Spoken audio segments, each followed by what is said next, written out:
Yes, we talk. Let's go!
What's up, everybody? How y'all doing? How y'all doing? How y'all doing? Yeah, it's just one of those gloomy ass rainy days. So that just came upon me. But anyway, back to what we're doing right now. Welcome, everybody. This is the Ish That We Talk. I am Lily, your co host. No, I'm not the co host. I take that back. I'm the host. I'm the guy that's supposed to be running this. I don't run things at all, but I'm supposed to be running this. I am with the lady that does run everything, the lady that pushes the bells and the whistles. Um, Eventually, she ended up navigating our negotiations with big contracts. Uh, she is the creme de la creme, top shelf homie, the one and only queen of them all. UNITY. Give a round of applause for Lindsay. Hello, everyone. Thank you for the intro. I sound awesome. As you should, as you should. How's it going? It's all right, man. I've been through a spat of baby congestion, which scared me to death. You know how babies Ooh. act. I found out just in this week alone. Babies do not breathe out of their mouths. Like you would think that was just a natural thing for them to do is breathe out their mouths. They don't know. That is a learned trait when they get older. They naturally don't know how to breathe out their mouth. Okay. Seemed like I did hear that. But okay. Yeah, just found that out. Yeah. Because my baby was congested, and I was just like, why does he sound like me on a drunken night sleep? And they was like, because he's forcing himself to breathe out his mouth out of necessity. He's not supposed to do that. Like Mm. so, like he was going through like major breathing problems. So I was like, oh shit, is my baby going to die? Like, hate to be morbid like that, but like, no, for real. I was like, nigga, what is going on? And they was like, yeah, he's congested, Yeah. which is normal. But Hmm. like he was like really, really congested. Like his nasal passageways was like damn near shut. So you So gotta we use had one of to, those squeeze things. yeah. The squeeze things wouldn't help him because his nasal passages was shut. So it wasn't getting any mucus out in the first place. Oh. Oh. Okay. Yeah. So like he had a whole little ordeal this week. But he's fine now and he's breathing great. He's good. Uh huh. That's But good. yeah. You know what used to scare me was newborns. Just their breathing pattern used to scare me because like they would Mm. breathe normal and then they'd go, and you're like, Yeah. what the hell? Yeah. So that used to scare me, but it was just me overreacting. Yeah, that's how I was. Cause I was like, "What's going on? Like, why did they like it's totally he's fine. He is normal. You just gotta monitor him. Make sure like if he starts turning blue, that's when you bring him back to the hospital." I'm like, "Oh shit!" So I gotta wait for this nigga to turn blue. They're like, "He's not gonna turn blue, sir." Well, shit, if he turning blue, then you probably need to call 911. That's what they said. They said bring him back a call 911. I'm gonna bring him Yeah. back. It'll take me.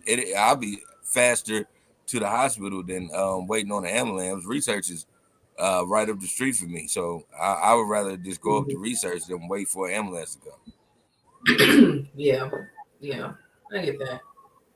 I get that. Well, we're not gonna speak that on the baby, Nah, but he's good now. He's breathing great.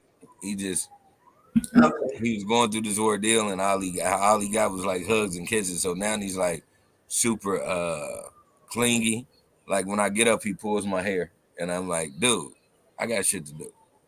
Yeah. Yeah. That's cute. That's cute. All right. So, You ready to get into these topics? Let's get in. Oh shit. We're gonna get into the topics, but we gotta get the pleasantries out the way. Oh, absolutely. Yeah, go for it. Yes, you can catch us on. Let me get my white voice. I don't know if it's a white voice or just a proper voice. Anyway, you can catch us on Apple Podcasts, Amazon Podcasts, Spotify, Stitcher, YouTube, Facebook, Twitter, Instagram, and now you can catch us on Twitch. Twitch for everyone who likes to teabag their friends.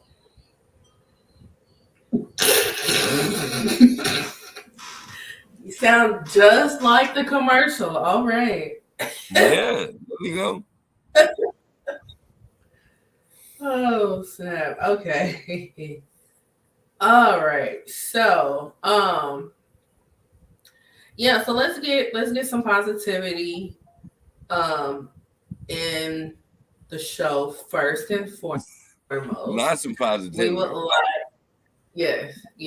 So we would like to congratulate Coco Gauff. She won the US Open recently. 19 years old. Yeah.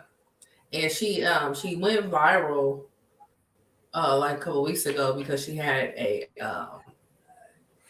match where she had to check the umpire, and she stood her ground and she talked about what was right, what was not right that was going on within the match, and the crowd was on her side.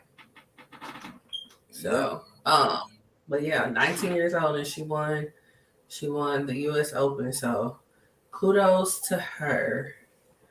All right, did you have anything to add? Oh no, it's just that little girl's a phenomenon. Mm-hmm. And I did my research about her. She went pro at like 14. Yeah. So she been a boss for a long time, and she's been going through like even being this good or that good that young, she's been through in and outs, in and outs. She's racked up major deals. She's very well respected in the tennis community. Mm-hmm. And so I think black people, man, they think black people, all black people just are a product of struggle. And I want people to stop doing that, because I seen something where they was like, well, what she should do is worry about taking taking care of the debts that her family accumulated to make her great. She's 19 and been professional since she's 14. They ain't got no fucking debt, y'all. Right. She's been forever getting a check. Yeah, I saw that somebody said something about paying off debt, and she was like, "I'm 19 and I stay with my parents. I don't have debt." Yeah. So No, yeah, everything is taken care of. She's fine. If she decides to do right. some outrageous shit, whatever earnings she got, she has the right to do it, and she's young enough to make that motherfucking mistake. Right. Blow a check and get it right back. She can do that 3-fold, 10, 11 times. Yeah. And she's good. So I have to come to the realization that I am at the age where I could have had her at a respectable age. That's the part that, yeah. This lady is out here winning the US Open, and I literally am at the age where I could have been her mother. Respectfully. Right. And At a respectable age. You would have been living high off the hog. Right. Because I think since she was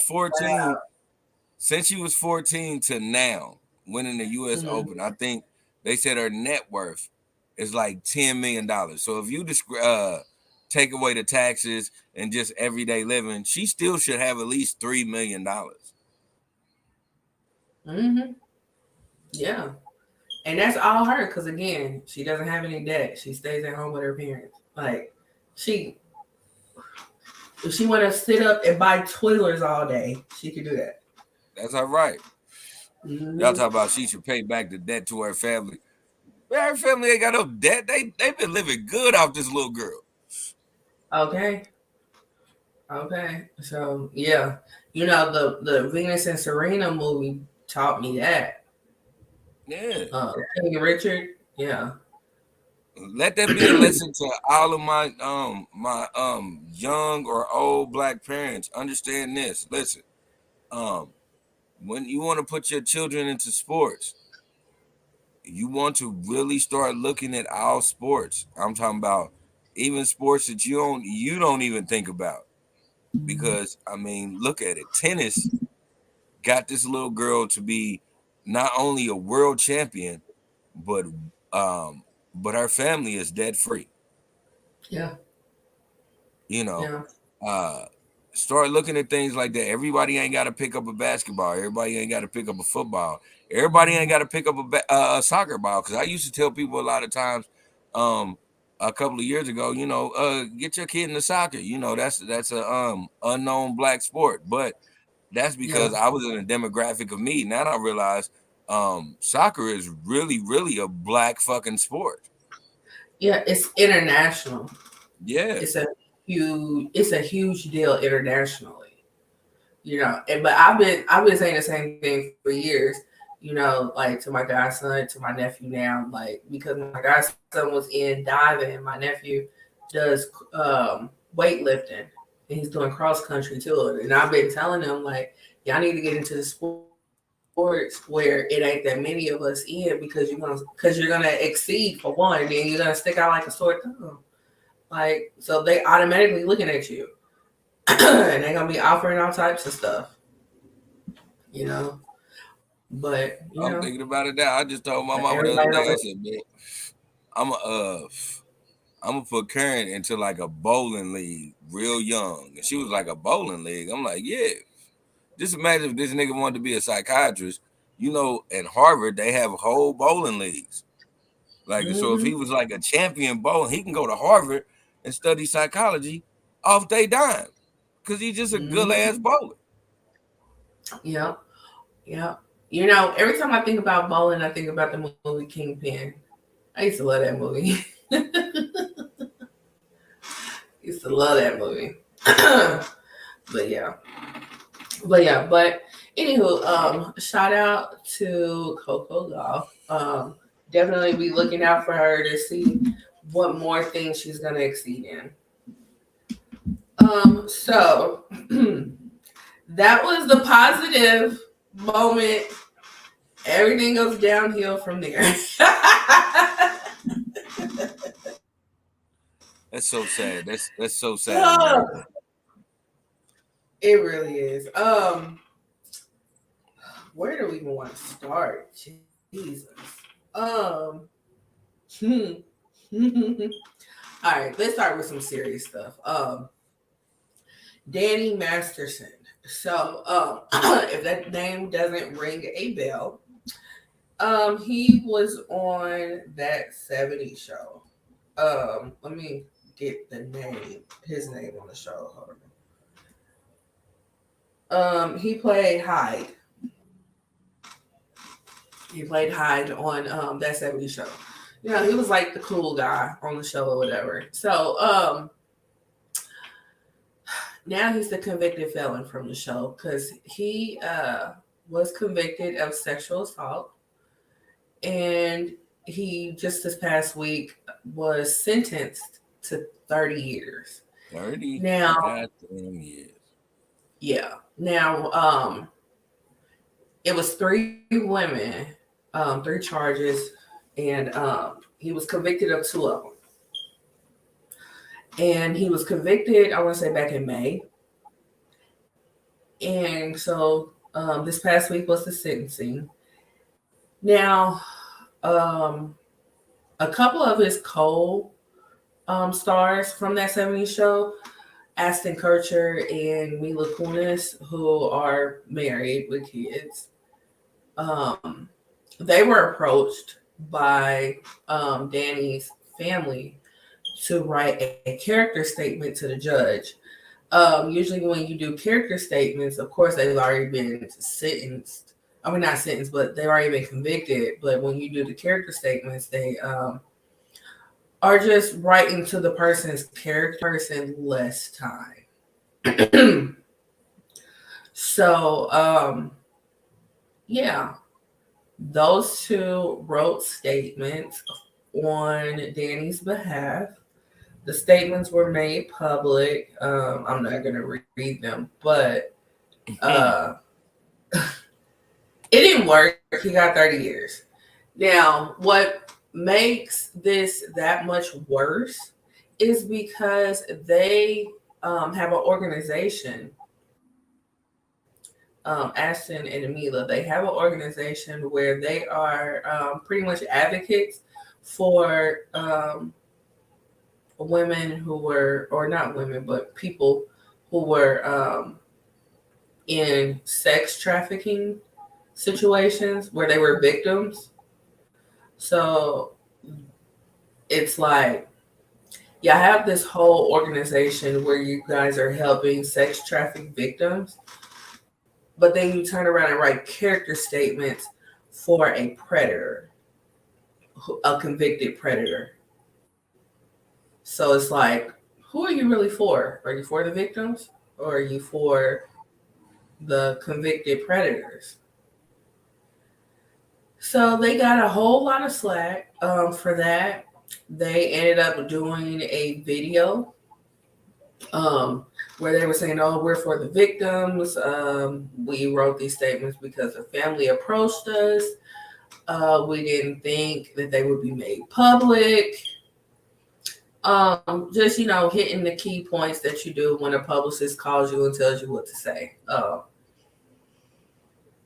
But nonetheless, they did it, and nobody put a gun to their head to tell them to do it. They did it. So I don't know how I feel about them as a whole at this point, but it's some bullshit. It's some bullshit straight up. What are your thoughts? My thoughts is this. Foremost, Ashton and Mila should have never ever wrote any type of character statements. They should have completely stayed away from that. Yeah. The reason why I say that is because now this is gonna how it's been played out is it is drudged on that you guys were a part of a big system of shit that was swept under the rug for years, and I don't think nobody's talking about it yet, or the powers that be are just trying to keep it under wraps. But when I seen it, the first thing popped in my head was, well, the only reason why they're doing that is because one, she's brainwashing the shit, and then two, this is what got them there in the first place. You got to understand, Ashton Kutcher was a grown man. He was 19, maybe 20. Mila was 14, and they already had him kissing on camera, and being boyfriend and girlfriend. Mm-hmm. So uh, let's get into that. Like, this is something that the space they were in Hollywood is already, what I'm saying, that it's already been on that freaky Jason shit, and so you should already know this is some things you're not supposed to speak about because you don't want people opening up those eggshells. Because now they're married now, both of them grown, true enough. They got kids together, that is fine. At the same time, if we want to keep it 100 and keep it a beam with ourselves, she was groomed for a nigga like Ashton a long time ago. And that was the type of situation that they were in. And so she's a groomed woman to always, what I'm saying, to take plea to a man like that would, what I'm saying, that would sexually assault a young female. She was groomed into that. So she should have known better. Ashton should have known better because the backlash is gonna go into it. Y'all were two peas in a pod. Two of the girls you were familiar with. Mm-hmm. Yep. So it would have been something that you should have never spoke on because you want your hands completely off of that. But that's what happens in that type of industry when they were so used to it, they didn't think anything was gonna happen. Yeah. Yeah. Yeah. And the one accuser that Danny was acquitted from in the trial, she's been outspoken and she's been making threats against Ashton and Mila about exposing them, exposing what really happened on the set because she worked on that 70s show as well. And she's been threatening to expose what really happened to Mila and expose what Ashton really did on the set. So we shall see, in regards to that. But I just feel the same way. They should have completely stayed out of it because this is the thing.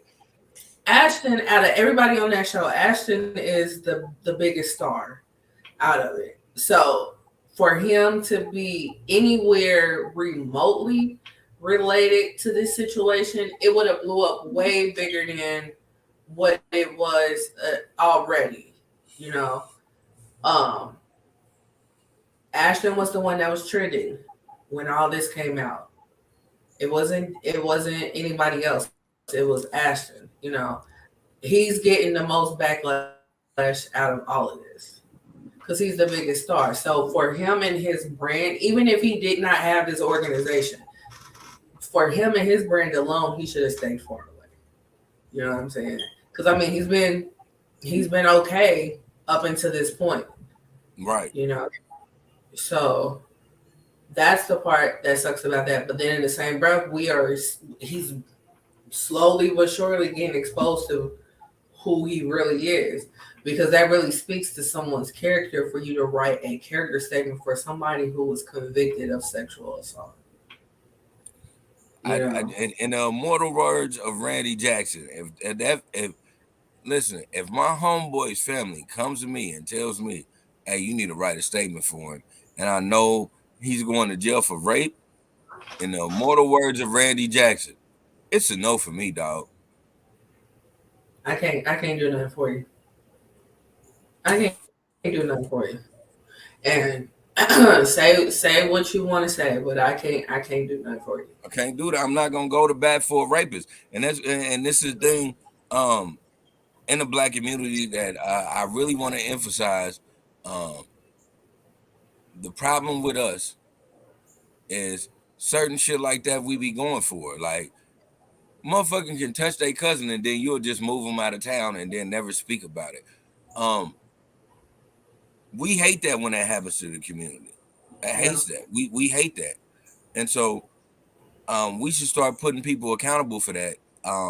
Just like Ashton and Mila should have put that nigga accountable for that. Hey, I would have straight up made a statement like, hey, if it is true, I don't fuck with dude no more. Period. I don't know nothing about it. I don't know what he was doing, but if it comes out that is true, me and that man ain't got no words. Right.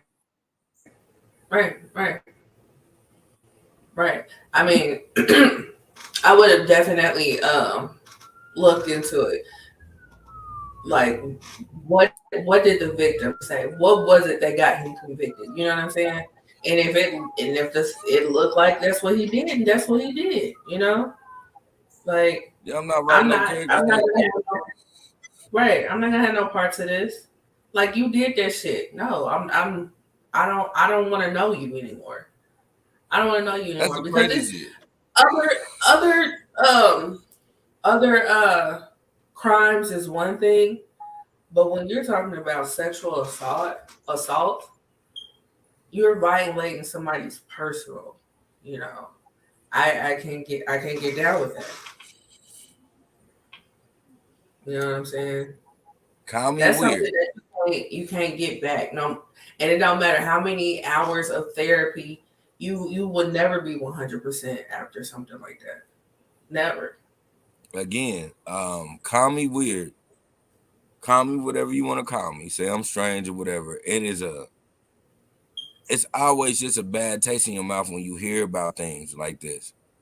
But for me, it's even more of a bitter taste when it's someone who is of celebrity status. For me, because I look at it like you thought your fame was gonna keep you safe from the world not knowing you was a degenerate motherfucker. Right. And for some strange reason, that irks me the most. Like if I was like a private detective or something like that, like them be the niggas that like I would love to headhunt, like because y'all have to be put under the jail, or even or worse, you got to get a bullet to your face because Right. y'all hide under a celebrity and think that shit is cool. Y'all think y'all gonna be unscathed because y'all hide under a celebrity, and we've been seeing this for years. And I'm like, when is people gonna really start understanding that that should have a disdain in your heart? You shouldn't. It shouldn't be a situation where it's one half of people siding with them and then one half of people not siding with them. It should be a bunch of people having the disdain in their heart because you played us to do some degenerate shit. Right. Right. Right. Right. I agree. I agree. Yeah. So, do you feel like Ashton and Mila's brand can recover from something like this? Yeah. Just only reason why I say that is because a lot of people ain't really paying attention to this. You Yeah. know, it's a very few people doing this. Like I've said plenty of times on this podcast. I'm a stickler on how people talk. I'm a stickler on what people say. My girls say that's my superpower. My problem is I listen too much. I always want to throw something in somebody's face. So I always people how what people say and how people say things. Mila didn't want to. Mila Kunis was not concerned about the victims when she wrote her state. That was a just get this shit over with so I can go on about my business type of fucking flow that she had saying that shit. Yeah. Ashton seemed more concerned. That's because Ashton got a lot more to lose. Right. She just like, man, whatever. Yeah, we doing blah blah blah and blah blah blah blah blah blah blah. Like she was ready for that shit to be over. Yeah. Yeah. And I'm not 100% mad at her about that. What I'm mad about is that she put herself in that position in the first place. Exactly. I'm not mad at her about how she did it. I'm mad at her about not the situation. You not want to be there, that is fine. You don't have to be there. But because you are there, stop thinking about yourself and put yourself in those victim situations. Also, put yourself in that victim situation and somebody that they probably admired or looked up to chose to take the side of the fucking villain. Right. Right. You got more acting chops than that. You could have really looked at that and sold that. Right. Both of them, for real. You know what I mean? Because I wasn't bought at all.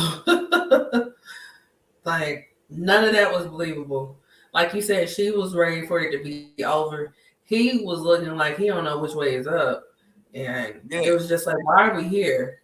Like, he's more concerned because he has to play the full blown dummy, because if some shit blow out, he gotta be like, what the fuck is going on?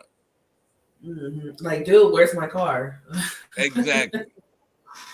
Like, yeah. D Hero is watching and he said right is right and wrong is wrong, regardless of friendships. Exactly. Couldn't agree more. Especially when it comes to something like this. Like I said, like other Other crimes, you may can have a discussion about other crimes, but not sexual assault. Not sexual assault. So You don't go to bat for. Listen, yeah, I would never go to bat for a nigga that I know did some shit, some freaky shit that they ain't supposed to do. And then in a state like Ashton, you know what I'm saying? Like, I'm not downplaying that man. I'm not trying to talk about that man. But what I'm saying is, I'm never gonna write a statement for a rapist to say that I feel comfortable having my son and my daughter around. right. He wrote that in the statement. That's a goddamn lie for one.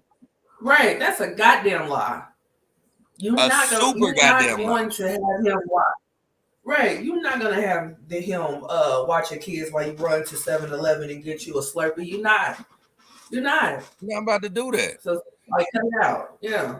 The way things are playing out, Danny Masterson is the dude that comes in your house and be like, damn, your daughter looking real grown, my nigga. You are not about to say, hey, sit right here. I'm gonna be right back. I'm going to the store. Like, fuck no. You're not.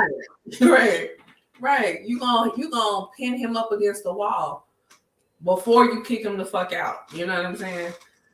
So yeah, no, that's not gonna happen. But yeah. So Danny, don't drop the soap. Anyway, moving on. Definitely in protective custody, nigga. Right. Danny Masterson be treated like Sexy Red out there. They'll be like, nigga, that nigga dick hole pink, his booty hole brown. They be fucking the dog shit out that nigga. Basically, like, show me what hand you used to touch them women. All right. Yeah. So, fun fact, news flash to y'all child molesters and rapists out there, and mother killers, because mother killers get treated the same. That thing that saying you gay and going to protective custody, that don't save you no more. You know why? Because you got some real gay dudes in there that really love their sisters and their nieces and their daughters. And they gonna turn you out, boy. Like, I'm gonna keep it 100 with you and tell you, listen, if you think going to protective custody nowadays is going to save you, it's a whole different ball game, my nigga. Especially when you dealing with like DC niggas. DC niggas been going to the feds since they was 12 years old, and they didn't get to spend time with their mamas, and their mamas probably died of cancer when they was 14, and they been locked up for 24 years. You think that nigga's gonna let you walk around being cool in protective custody? I'm laughing, but I'm keeping it totally 100. It's gonna be an Oz episode, my nigga. You got them fucked up. Woo. Yeah, and if anybody know anything about them damn Oz episodes, child, I wasn't like it wasn't like must see TV for me, but when I caught an episode or two, it's like, yeah, so prison is not where I want to be ever in life. Mm-hmm. Thanks. Like, that's not for me. We're not going to do that one. Mm-mm. So what are the laws? These are the laws to abide by. This list right here. Okay. Yeah. Hey. So, I feel sorry for Danny. I hate to say it like that, man, because you ain't supposed to feel sorry for people like that, but I just feel sorry for him because, Hollywood thinks protective custody is fine, and then they gonna realize that it ain't what it is. I don't know. I don't feel sorry for him. Whatever comes to him is what comes to him. Speaking of another person that's in jail, let's go on ahead and move on to this Shirley Strawberry situation. Now, I've been kind of following this story for a minute. So, Shirley Strawberry, if that name does not sound familiar to you, it's probably because you don't listen to the Steve Harvey morning show. She's one of the co-hosts. You were born past 99. Yeah, right. But Steve Harvey Morning Show is a nationally syndicated show. It's in a whole lot of markets. I want to say it's like number one in its market too. Um, but she is one of the co-hosts on the show. Back when I used to listen to it, which was years ago.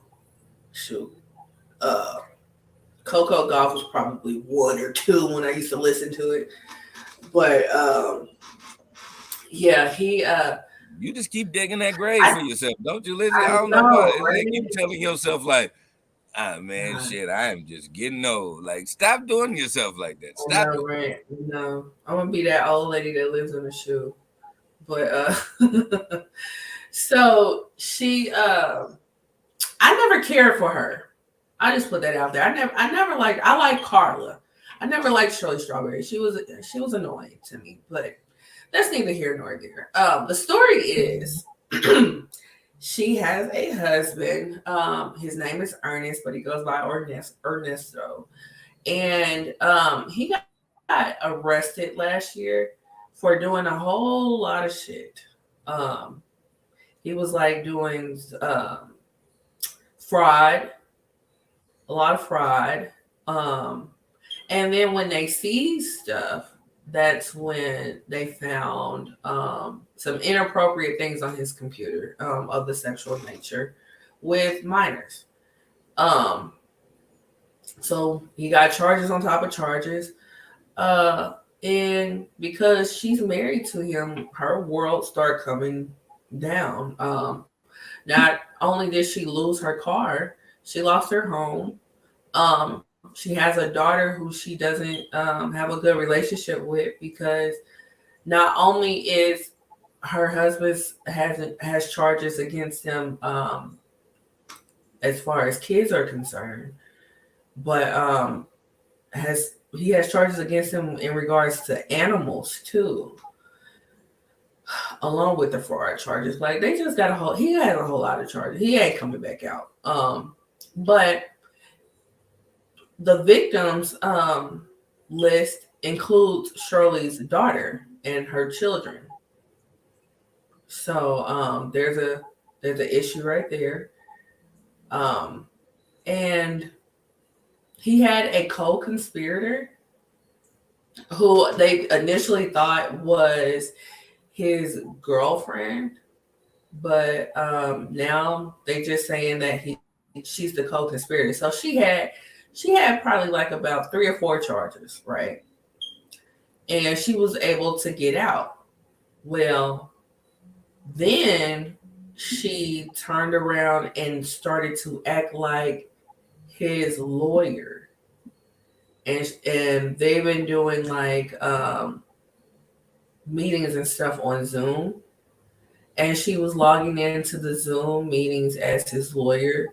But they were questioning it, and she wasn't tip top with her scheming, and she got caught up. So not only did she get caught up, but she got a whole bunch of additional charges because of that. So now she has about 30 charges. So like 26 of them is because she tried to act like his lawyer. So this has been like a whole sloppy ass mess, right? So recently, what has gone viral is the jail phone calls that Shirley has been having with her husband. In these calls, you hear, well, one of the calls in particular, you hear her talking shit about Steve Harvey and his wife. And so Tohi is watching. Hi, Tohi. She says that Shirley Strawberry stuff is crazy. It really is.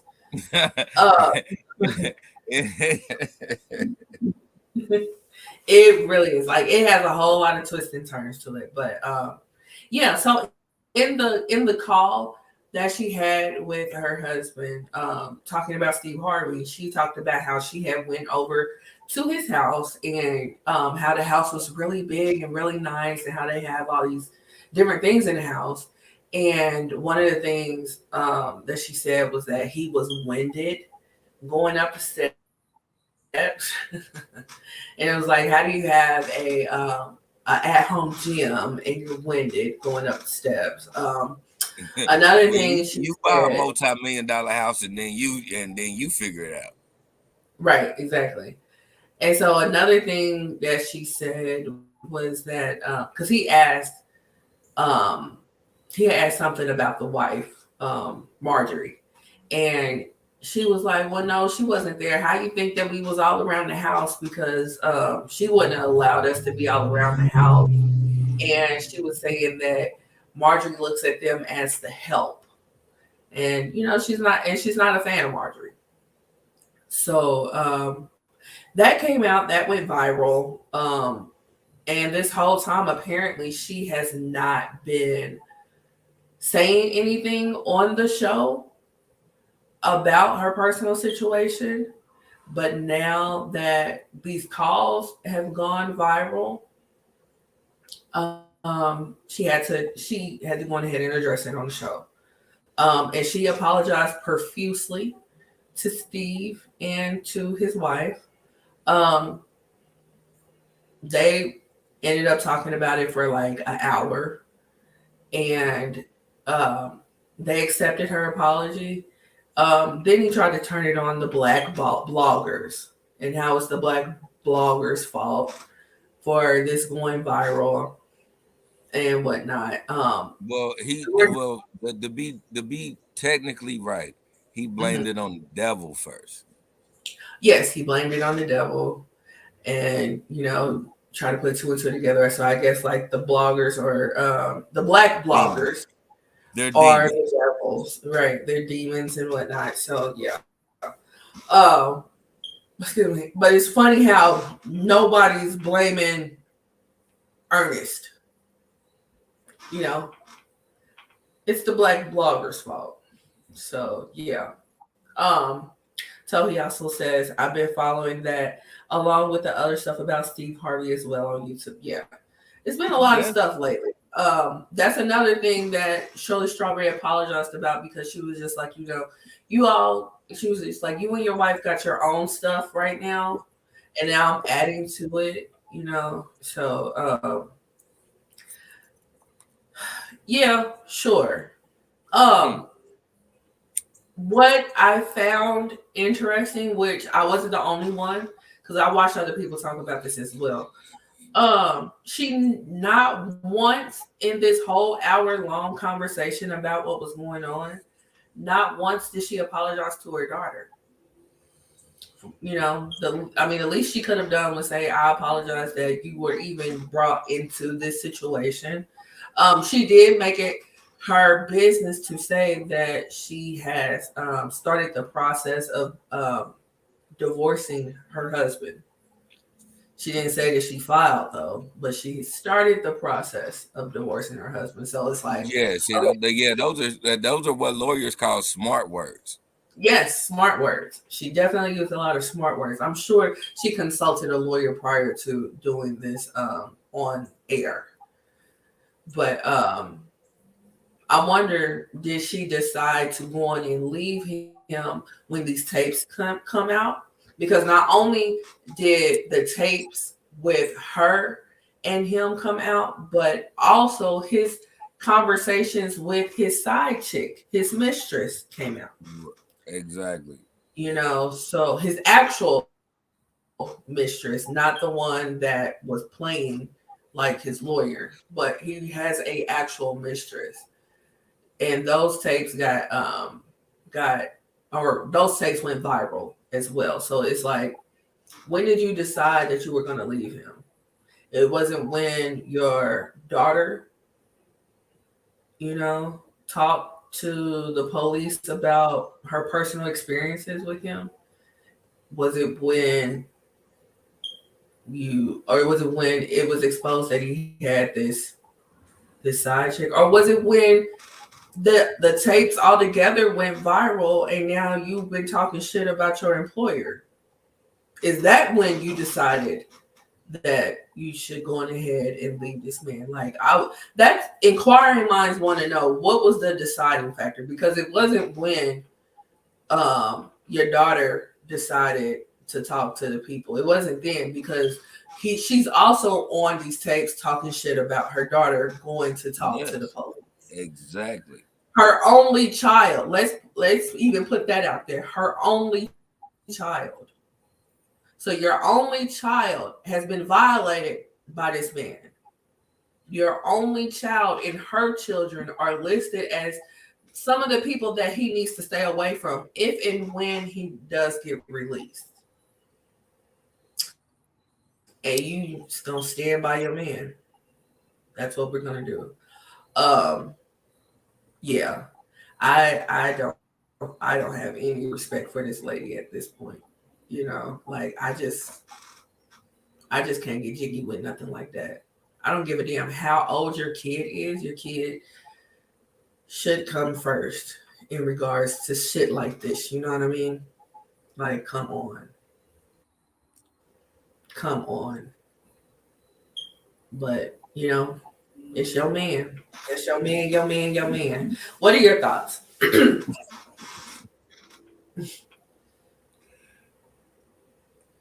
In the immortal words of Malcolm X, the chickens come to roost. Steve Harvey, your chickens have come to roost. Um, let's just speak on the topic at hand. Okay. Shirley Strawberry,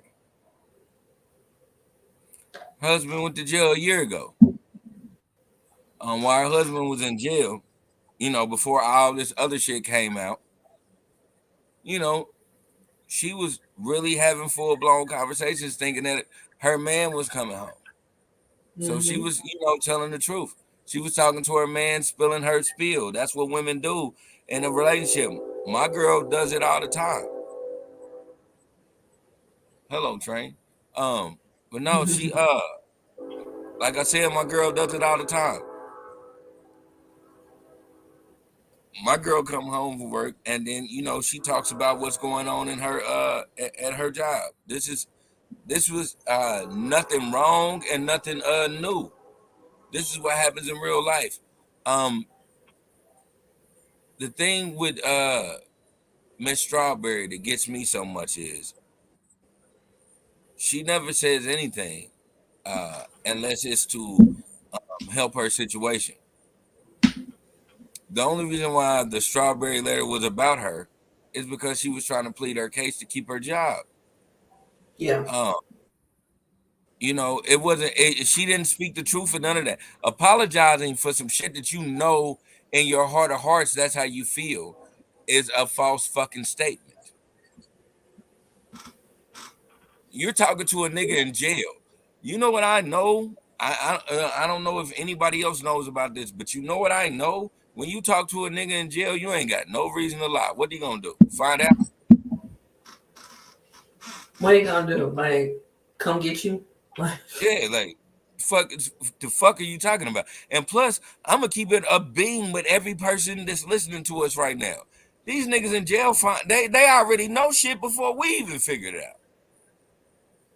Right. You know how many times when my brother was in the feds, my brother would call me and be like, "Hey, such and such died," and I'm like, "Nigga, what the fuck are you talking about?" And the nigga would call me 15 minutes later and say that shit. The same fucking day the nigga died, my brother would know Johnny on the spot before I even knew it, and that nigga was in the feds. So this nigga Ernesto, he was just, hey man, he was just holding conversation with his bitch. And she should have stood on that. That's the one thing like about this whole situation is I don't care for her character because one, she should have just stood on what she said. Like, I get you apologizing. Because I mean, hey, shit, the shit came out. I didn't want you to find out. My bad. I'm sorry for you finding out this way. But I would have stuck to my fucking guns. Yeah. Now I will say this: she didn't take back her words. She didn't take back her words. So, I mean, she low key is saying that, I mean, I said what I said, but I mean, it's kind of hard for you to take something like that back. I mean, that's how you felt, you know, and it's just See, like, again, this is I what I'm don't want you saying. to hear it. This is why lawyers say you do things. You do things like say smart words because she did backpedal, but she used smart words because what she did was she threw Ernesto under the bus. Yeah, She started blaming Ernesto. Ernesto don't yeah, work with me, bitch. You know what I'm saying? Like, right, right, so I'm like, right. that's the thing. This is the thing that people need to understand. Like, um, Shirley Strawberry, regardless of what was going on with her daughter, even though the shit that's going on with her daughter, the thing I will say about that is it's not in their personal gain to have her back. Um, Shirley is one of those people. If it's not for her personal gain, she's not gonna speak up on it. This Mm-hmm. whole Strawberry letter, yeah, it was for her personal gain. One, she didn't want to lose her job. Two, she really wanted to reclaim her life back without her always being tied to Ernesto, even though she's still tied to Ernesto because she keeps losing shit. Every time somebody Yeah, finds out that's her husband, she loses shit. Bitch been evicted 4 times.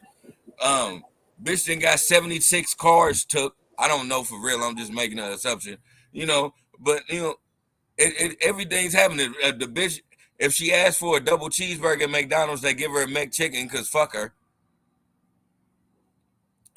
She's getting the shit end of the stick, and so she just trying to clear her face, and that's all it is. It's just a woman trying to clear her face, and I hate it because she's trying to clear her face by doing this political talking or how lawyers say smart words instead of just keeping it 100. Just say, hey, this is how I felt about you and your wife. That ain't even your wife no more, nigga. You know what I'm saying? Like, so I'm glad you up under that bitch because if like I said, if she would have still been there, I wouldn't have even never got to see your fucking house, nigga. yeah, Like some people just gotta like when you're back up against the wall, man, that fight or flight shit really got to come into fruition. And I'm just the cloth that I'm cut from. We just gonna fight our way out of that.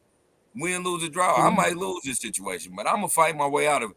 I'm never going to like soft play what I said, yeah,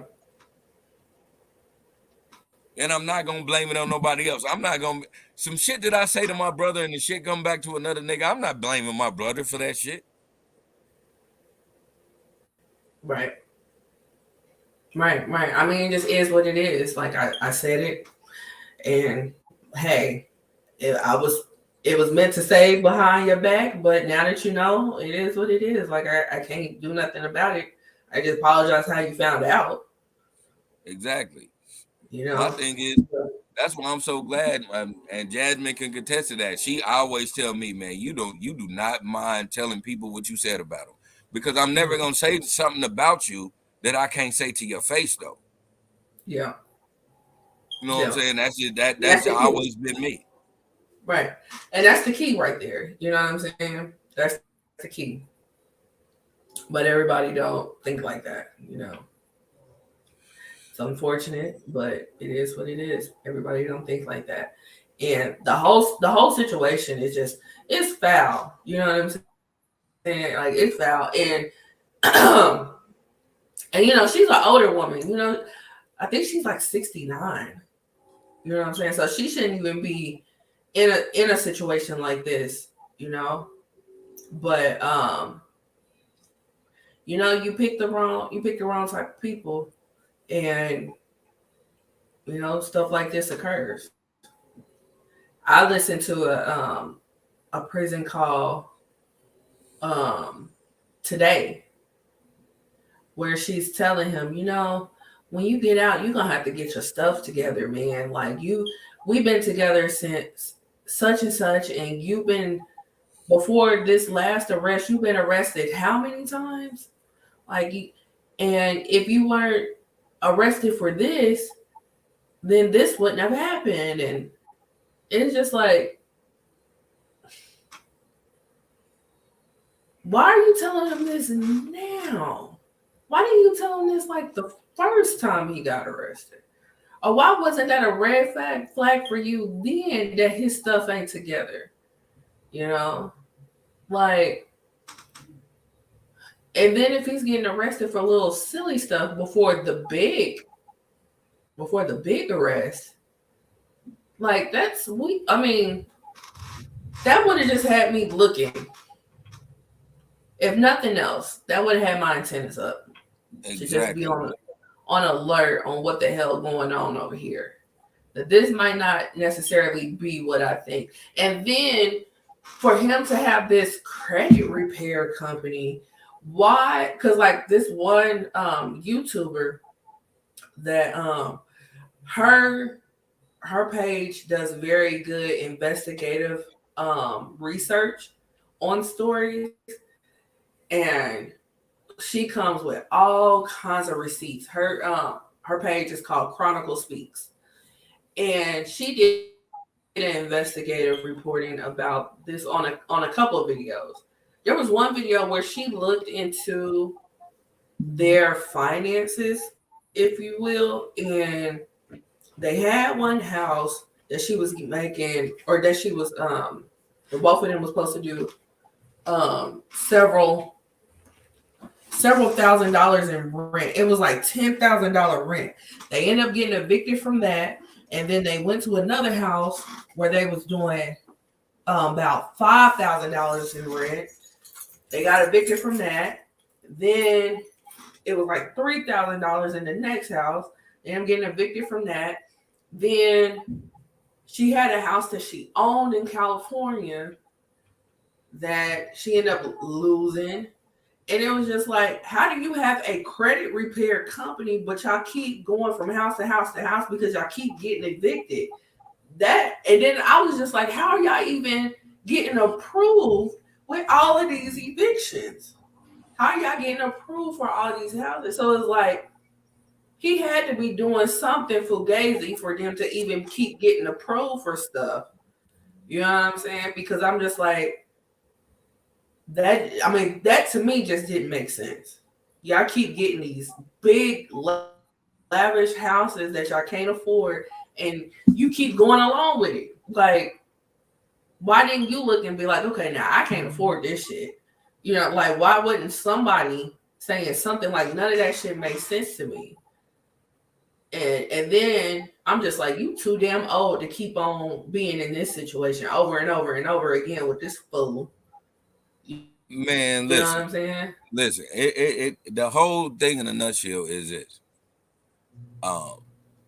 Shirley Strawberry is one of those motherfucking women, and I hate to say it like that, but just to keep it a total being, she just wants a man under her arm. She doesn't give a fuck what the consequences are as long as she has a man up under her arm, and she's one of those.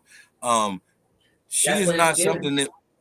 Yeah, she's not something that we haven't seen before. We've all, every person listening to this podcast right now, the two hosts that are sitting right here right now with you guys, we've all seen this. This is a woman who is going to deal with this man because this man is as quote unquote deemed hers. She would throw her mother under the bus. She would she'll throw the world under the bus, even though this nigga is wrong, just because she can claim him as hers. This is what we're seeing right now. This is Right. and like I said, this is something that's not new to us. All the book smarts in the world, it's a lot of niggas and bitches out here that's plumb dumb. Shirley Strawberry happens to be a plumb dumb motherfucker. That's what she has to do is kiss ass because shit comes out like it did, and now she has to backpedal because she fucks with piss poor ass people because deep down she's a piss poor individual. It is what it is. Yeah. Yeah, it really is. It really is. And, and then on top of that, because it could have been every red flags in the world. It could have been 1,000,001 people telling her to get the fuck away from him. And that was not going to happen until she was ready. So maybe this public humiliation that she's going through may just be the one thing that just got her to the point where she's like, it's really the shit is really hitting the fan. I gotta go. And sometimes you gotta hit a certain point, even though you hit checkpoints along the way that another person would have been like, I would have been gone.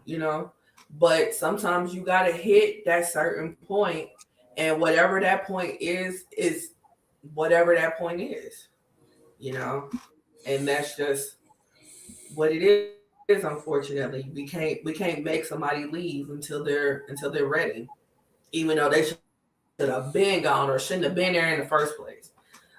D Hero is watching. He says, with all her current baggage out there, I'll find it hard to listen to her laugh and talk about other people's business. Exactly. Because one thing that she does and the strawberry letter is people calling in for relationship advice, mainly relationship advice. And so they on there talking about other people's business. And then this particular show, she became the strawberry letter. But like the hero said, it's going to be hard to listen to her talk and try to give advice to other people when you going through your own personal hell that nobody will want to go through. That probably is the worst strawberry letter that they could have aired. And that's only because she's never humanized the situation. And, Shirley Strawberry letter, she could have human everything. Well, not everything, but at least 50% of things that they talked about, she could have humanized that shit, and she didn't. Yeah. She wanted to be the holier. That's the thing. She wanted to be the holier than thou individual, and then end up backstabbing her. That's the thing. It's like that one meme to say, hey, everybody can't be the Jay-Z and Beyonce relationship, especially if your boyfriend is a drug dealer and you a CNA. I mean, that's the realest shit ever. Like, for real. Your nigga can't push weed, and you can't just be a CNA and expect to make boss moves. Yeah. And that's the same thing.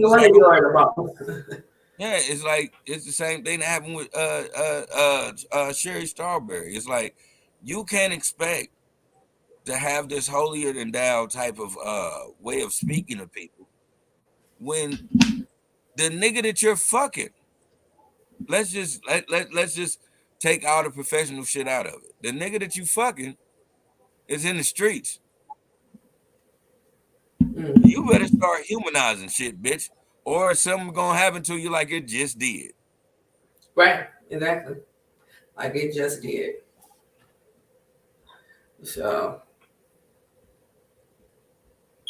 I mean, we gonna see. Because this is an ever developing story. Like when I first started hearing about it, I didn't think it was gonna go to this point. Like of course Steve Harvey is drawn into it because she's on the Steve Harvey morning show or whatnot. But who would have thought that she would have been called on a prison call, talking shit about him, And then another narrative that they was trying to put out is that these prison calls were retrieved illegally, and that's not the case. According to Chronicle Speaks, there is a way that you can get any prison call, and it's under some act. I would have to go back and find out exactly what act it is, but it's under some act that you can just request for prison calls and they can give them to you. So not only are they recorded, but they are public. They can be public. So yeah. I was about to say, everybody know prison calls are public. That's why motherfuckers, a lot of niggas always say, hey man, watch what you say. Yeah. Well, we always knew they were, like, for me personally, I always knew they were recorded and they can be used against you.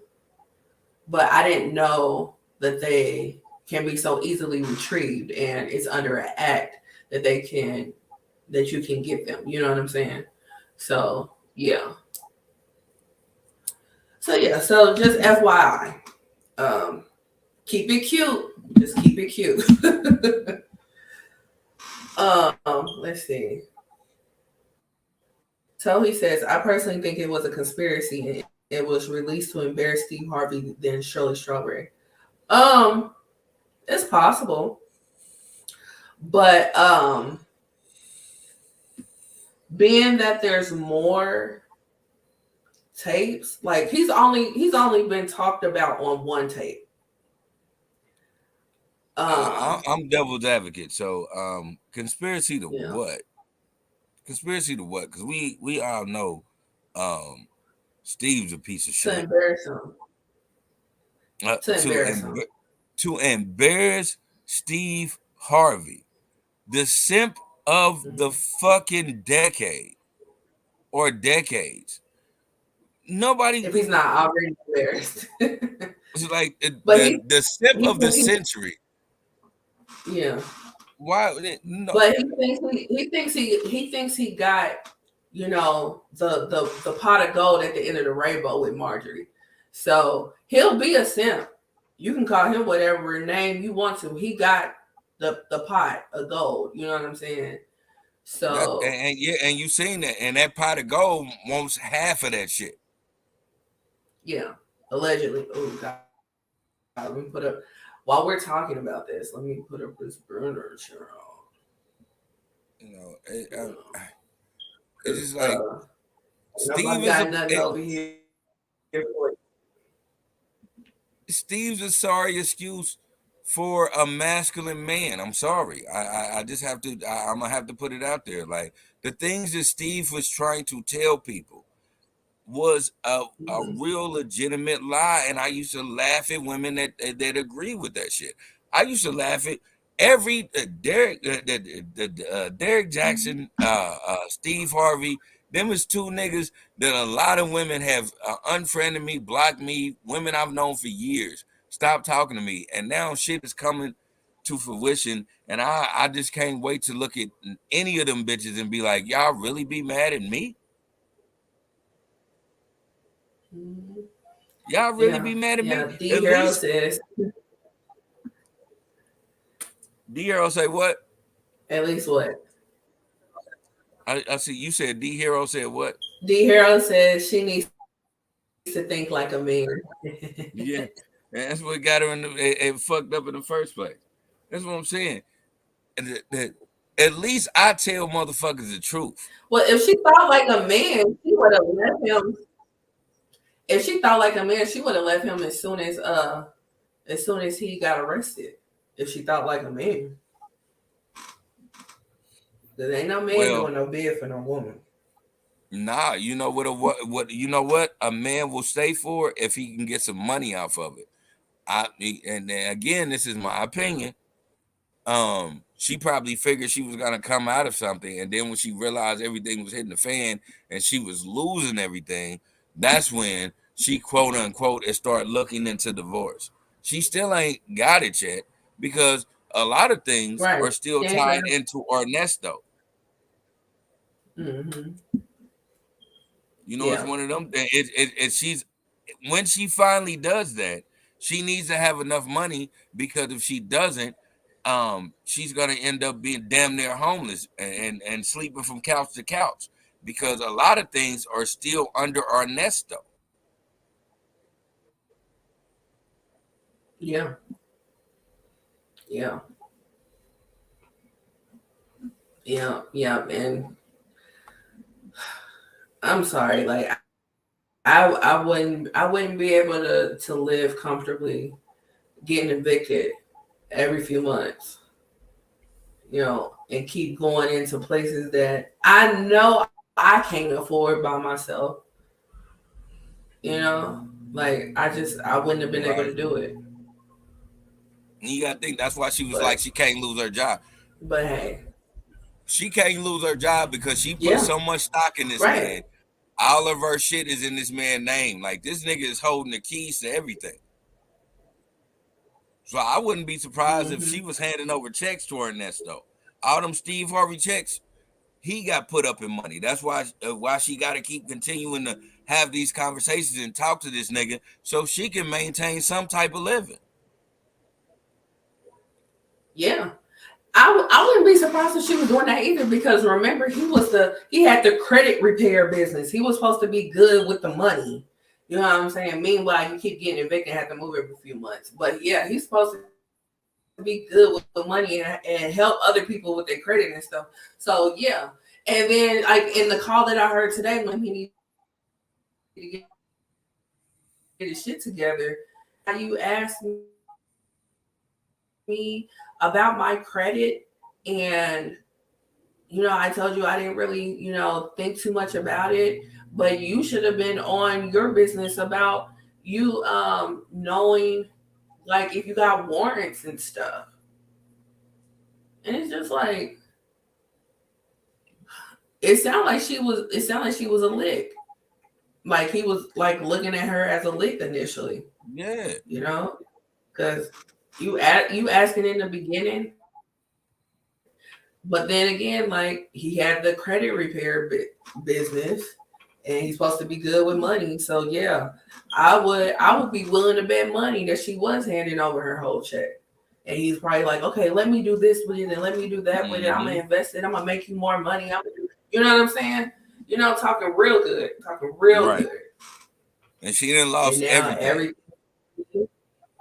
Everything is going to shit. So the last thing she needs to lose her job. Right. Because I mean, she's probably in debt out the ass. So I don't know. Well, I mean, we'll definitely see, because shit keeps coming out about this. So we'll definitely be following up with this story. The next thing is a follow-up story that we initially talked about last week with DJ Envy and Tyrese. We do know that last week they did a Breakfast Club interview, and which was like an hour and a half long interview, and they were discussing their grievances with one another. So since that Breakfast Club interview, a lot of viewers didn't like how things went down on that interview. And I was reading the comments, and I noticed that a lot of people was like saying, hey, how y'all gonna be these mental health advocates, but y'all up here, talking shit, making fun of this man for having a mental break? Like y'all kind of not, walking with y'all talk or whatnot. And Tyrese went to the internet and expressed his concerns on how he felt having that interview. It was a very tearful video that he did and whatnot. DJ Envy ended up responding on the show, basically saying that they didn't appreciate him going down to the internet having these feelings, because they just had this conversation. We thought that we aired out our grievances and we moved on from this, but now you're having a problem with the interview when you could have just told us that you had the problem when you saw us. Point. I give him that. But sometimes it is a delayed response. That's normal. So then we have Tyrese coming back to the internet saying that he went and looked up old text messages. He found some receipts. And he was just like, thank you. He was just like, if you had a problem with me and your wife, and if I did anything disrespectful that I don't remember, it would be here in the text messages, and I'm not showing anything. And furthermore, if you had a problem with me and you're saying that, hey, I just unblocked you like a month ago, well, here's conversations with us. If I was supposed to be blocked, how are we having these conversations? Point. I give him that. So then DJ Envy didn't like that. Him and the rest of the people on the Breakfast Club ended up going on the show and talking about starting to get a little bit more into detail. Again, they have not specifically talked about what he exactly said or did that was that disrespectful. They keep talking around that part, but then they go into other things. Not only did they talk about it again on the show, but DJ Envy called his wife Gia. She talked about it, and she talked about how cool they were and how he did, in fact, help them reconcile their relationship. But she didn't feel comfortable going into detail to speak on specifically what he did or said. Yeah. She just knew that things were being said that you shouldn't say to a married woman. And then in this conversation, DJ Envy confirmed that he does not respect Tyrese anymore, and that he said something about, oh well, I guess in a conversation that he had with Gia, oh, but if I was your man, I would have did this, or if he was like me, it would have went down like that. So I guess he was saying stuff to that effect. So then Tyrese comes back to the internet again, and now he's talking with a lot of bass in his voice. And just saying, as he should. I've never disrespected her. Yeah. Right.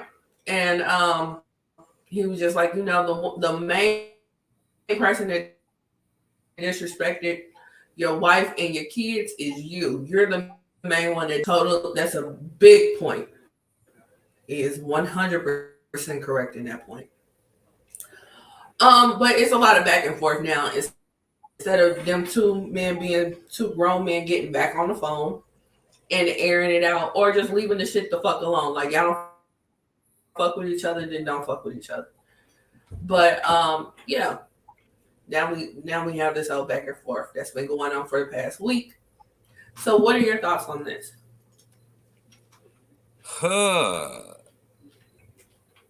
Listen, y'all. I'm not saying that I'm like some type of guru, but I told y'all niggas last week exactly how this shit was gonna go. I told y'all. I said, these two tender dick ass niggas ain't gonna let this go. I said, DJ Envy, what happened was his girl felt a certain way, and then he jumped on the bandwagon because he had to, because of his infidelity. He had to be that kind. He had to play that fucking simp role because he's already a tender dick nigga. I told y'all what was going to happen. So now we're watching this shit. We're seeing what I said coming to fruition. I ain't gonna let it go. You know what I'm saying? They don't fuck with each other. Like I said, at the end of the day, when this is all said and done, I said this last week, when this interview is over, these two niggas is not gonna be cool with each other. I said that shit. And we're seeing this shit happen right now. Because I said these are two tender dick niggas. Yeah, because it was a lot of hurt. Now, it was a lot of hurt for them to just piece it up. Like, yeah, it was too much. Miss Tony, she said Tyrese is upset. The DJ Envy wasn't there for him in the same way. I believe Tyrese may been getting weird, but I feel like DJ Envy should have worked it out with Tyrese behind the scenes during that time. He should have. You are 100% right. You know why that wasn't going to happen? because this is a tender dick nigga who got caught cheating and needed another nigga to save his fucking marriage. So he's always gonna have that jealousy because that's what tender dick niggas do. I'm gonna keep it 100 with y'all. This is what tender dick niggas do. They another man will step in, and what they do is they start feeling a certain way about this man because that man happens to be better than him in that situation.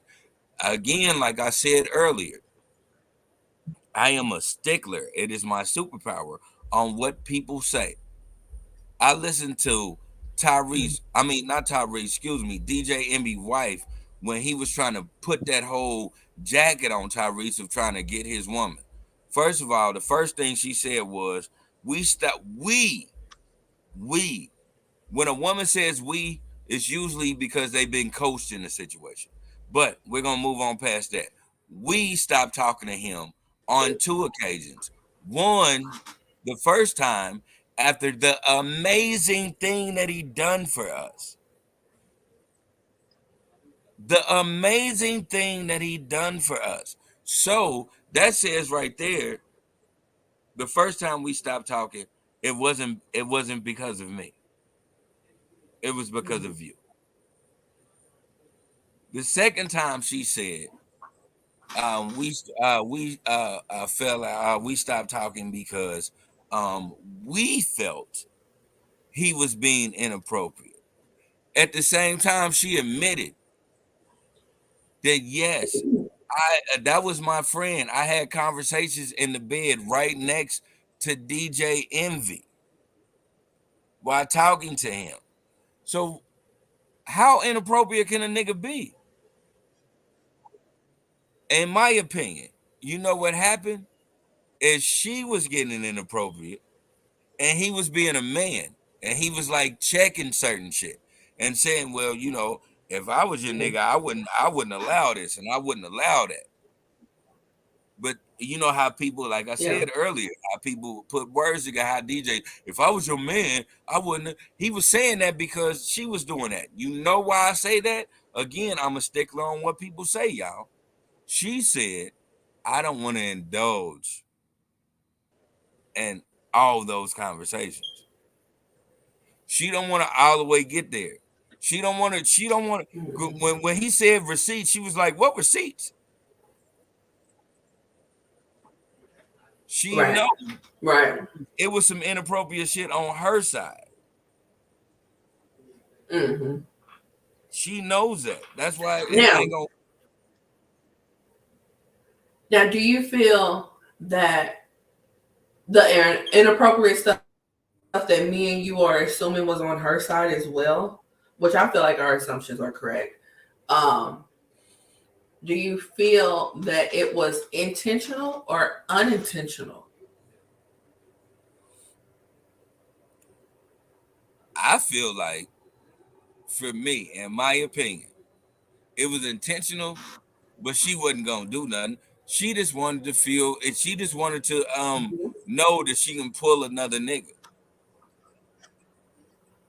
Or not necessarily that she needs to know that she could pull another one, but to show him that I can still pull. Yeah, yeah. I mean, You yeah. may, You yeah, you and may that be on some saying it like bullshit. that. Yeah, you're right. Yeah, like you may be on some bullshit. You may think that you got me and that I'm still here, but this ain't guaranteed over here either. But I don't think Because you Tyrese thought even that shit fell was for that shit. real. I don't. I honestly, to be for real with you, I don't think that Tyrese honestly did anything that would warrant what's going on now. Right. And I know we like to look at Tyrese be that sometimes he gets erratic and um sometimes he may be out to lunch and some people like to make jokes, some people like to blow off, but sometimes Tyrese be on to something in the same breath. Like that whole stuff with Home Depot, I feel like Tyrese got a case. I honestly do. I This do right feel like he was here, warranted for that case. yeah. This right here, I'm leaning towards Tyrese. You know, when we talked about it last week, we were on like, yes, he went out of his way to help somebody that, that he said God put on his heart to help, because they weren't even that cool back then. Exactly. And for him, like, you would like for somebody to do the same thing that you did for them, because I mean, he found himself in the same situation and no divorce is going through. And you would like for somebody to extend that help that you extended to them, but in reality, everybody doesn't do that. Um, yeah, like we said that last week, but when we're finding out what the backstory is, it's like DJ Envy on his light skin shit. I hate to say it, and he and when you do fucked up shit, now you're on alert for the fucked up shit that can happen to you. So now he's at high alert. So anything he can misconstrue and take it as, oh, he's trying to dirty mac me. Oh, he's trying to get at my wife. And I honestly don't think that if Tyrese was really trying to get at his wife, he would have done all that he did to try to pull them together. You know what I'm saying? Like, Exactly. that would have been an easy way for him to swoop in, you know? So Like like, I why said would he last go week. through? Why would he go all through that? Like I said last week. If Tyrese would have tried anything with his wife, DJ Envy would have been said that shit. He would have been said that, because I told you, Mm-hmm. DJ Envy is a tender dick nigga. And also, this tender dick nigga keeps receipts. So if it was really like, Mm-hmm. if it was really that kind, he would have been said that. I told y'all that last week. So this old weak ass shit that you see Yeah. now with him talking to his wife on camera, man, this is why everything I said to y'all last week is 100% true. Because if it was something really serious of what Tyrese was trying to do, or what he thinks Tyrese was trying to do, he would have receipts over that. He doesn't. And even his wife said, I don't want to dissolve or whatever big word with starts with a D. Um, you know me. I always fuck up words. I have a Southeast education. She didn't want to divulge, excuse me, and to certain situations, because she knew she didn't want to get into all those conversations, because she would have been in the wrong. Yeah, she would have been in the wrong, or it wouldn't have been that big of a deal. And they would have looked like some petty ass motherfuckers. And I feel like if it really was that bad, Envy wouldn't have interviewed him. He wouldn't have gave a fuck about nothing that Tyrese was talking about. Like, that interview wouldn't have took place. He would have 86 that shit so fast. You know what I'm saying? Like, if it was some real shit, you know what I'm saying? Yeah, like I D said, Hero even says she was vulnerable. D Hero says she was vulnerable. Tyrese served as a safe space for her. She probably felt safe with him emotionally and started oversharing. Envy opened the door when he cheated and then invited Tyrese in.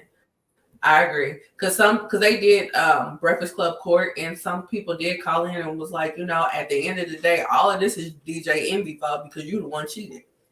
Had you not cheated, none of this shit would have occurred. Tohi also says, due to the situation, it could that she was texting him with DJ Envy, and when he found out, he felt the way. Well, from what it sounds like, was that he was aware, because she said on the show that there would be times that she would be talking to Tyrese, whether it be on the phone or through text, and DJ Envy will be right there next to her in bed. exactly. So, you know, um, he knew. So He yeah, knew. And unbeknownst to her, that's the same thing that he said before she even said it. So I look at certain things like that, like, this is how I understand that this is all just a tender dick nigga moment. This is a nigga who he been dealing with this woman since they was in high school. He been thinking he been giving her the best dick of her life. He find out he ain't doing it. He go cheat, and then Tyrese saves his marriage. This nigga has a superiority complex. He is still going to be, and that's never going to change. That's what we see happening now. He still is like, no man is ever for her. So he is going to be jealous of any man that she has. I'm so glad that she's not and I hate to say it like that because I'm not downplaying no woman of the industry, but like where she has to deal with different men because she would always lose out on deals because of DJ Envy. Like I believe that. the nigga in Nike couldn't be like, hey, we can talk this deal over a meal and some drinks.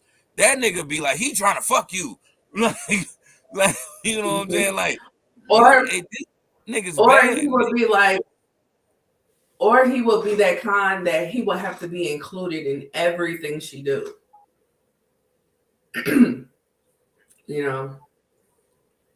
Like he knows that he was really about to lose her, and now he's like overly sensitive when it comes to her. But you did that to yourself. Yeah. That you had you done right by her, we wouldn't be here in the first place. And then that was part of what Tyrese was alluding to in one of those videos he did. He was talking about like, I know how long y'all been together. I know you don't have no prenup. I know y'all got like 6-7 kids over there. Alluding to that if she actually leaves your ass, you're paying out the ass to her. You know what I'm saying? So you may want to tread lightly when it comes to her. And if he really wanted to take your bitch, he could have. And you would have been just sitting there with your tender dick and no money. So, so yeah, I just wrapped it up in a nutshell for him. You're welcome. But anyway, so he says, I halfway believe he didn't. And instead he found out they were texting. I mean, it's possible. It's possible. It would be possible either way it goes, if she didn't say that out loud. Yeah. Or maybe he was trying to paint that narrative and then she came in and was just like, well, shoot, I would text him while I would be in the bed with you. Yeah. Tyrese said it. Tyrese said it first, and then she turned around and confirmed the shit. Yeah, right. D Hero says DJ Envy better be glad it wasn't Usher. Right. Don't leave your girl around me. True player for real. Ask my nigga for real. Hey. Right. Yeah. Gia would have changed her name to Gia. I hate her name. Gia. Oh my God, I hate that name. But yeah, Gia would have changed her name to Gia and would have been gone with Usher. It would have been a wrap. So, but yeah. So, like I said last week, we will be following this story. If anything more transpires, but it's been pretty entertaining this past week because they've been going back and forth like a tennis match. So yeah, but yeah, so that's them. So moving on to another serious topic. There is a YouTuber. His name initially when he came on YouTube was Justin J. He has since changed it to the King of Reeds. I've been following him for a really long time. Haven't watched him in a while, but I'm still subscribed to him nonetheless. But he, a few years ago, came out as being HIV positive. What recently has come out, which in a video he did about a year ago, that just went viral now. he talked about in this video how he has condomless sex and how it is his right to have condomless sex. There are other videos as well that he talks about how because he's undetectable, he's not disclosing to everyone that he is HIV positive, and how it is not just on him to have this conversation, that people should take their own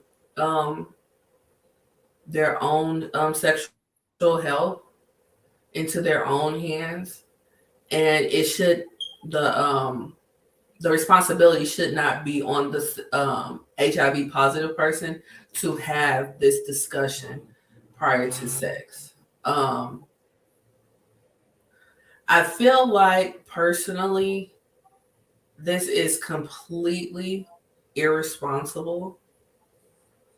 And to put that out there in the world and saying that like it's okay, especially because he wants to be this HIV and AIDS advocate. He puts himself out there to be this advocate. He puts himself out there to be, because he's part of the LGBT community, so he puts himself out there to be an advocate for that as well. He puts himself out there to be an advocate for Black women, all these types of things. And you're putting forth this rhetoric that it's okay to have condomless sex and it's okay to not disclose this information to people that you're having sex with. And just only part that I can say that I can definitely agree with is that you got to take it into your own hands. You got to take your sexual health into your own hands, and you got to have these adult conversations, no matter how cringe they are. You do have to have these type of conversations. You can't just automatically assume that somebody is going to offer that information to you. You have to ask. And then let's just be real. You can ask all day long and motherfuckers can lie. So with that being said, you have to be smart about what you're going to do in your sex life, and protecting yourself is being smart. Because you run into motherfuckers like this that, regardless on if they're detectable or not, they're going to have condomless sex. And that's just what it is. It is just, it's just what it is. What are your thoughts about this?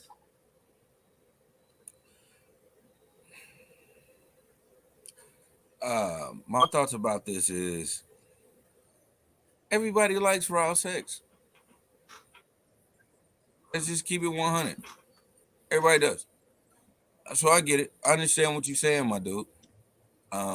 You should be able to have raw sex. You should. You also should let people know your motherfucking status, my nigga.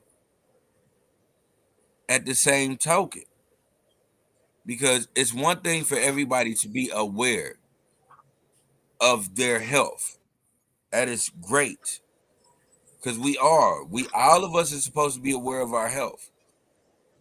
Because we are aware of our health, we should have the privy to fuck with people that tell us what's going on with them.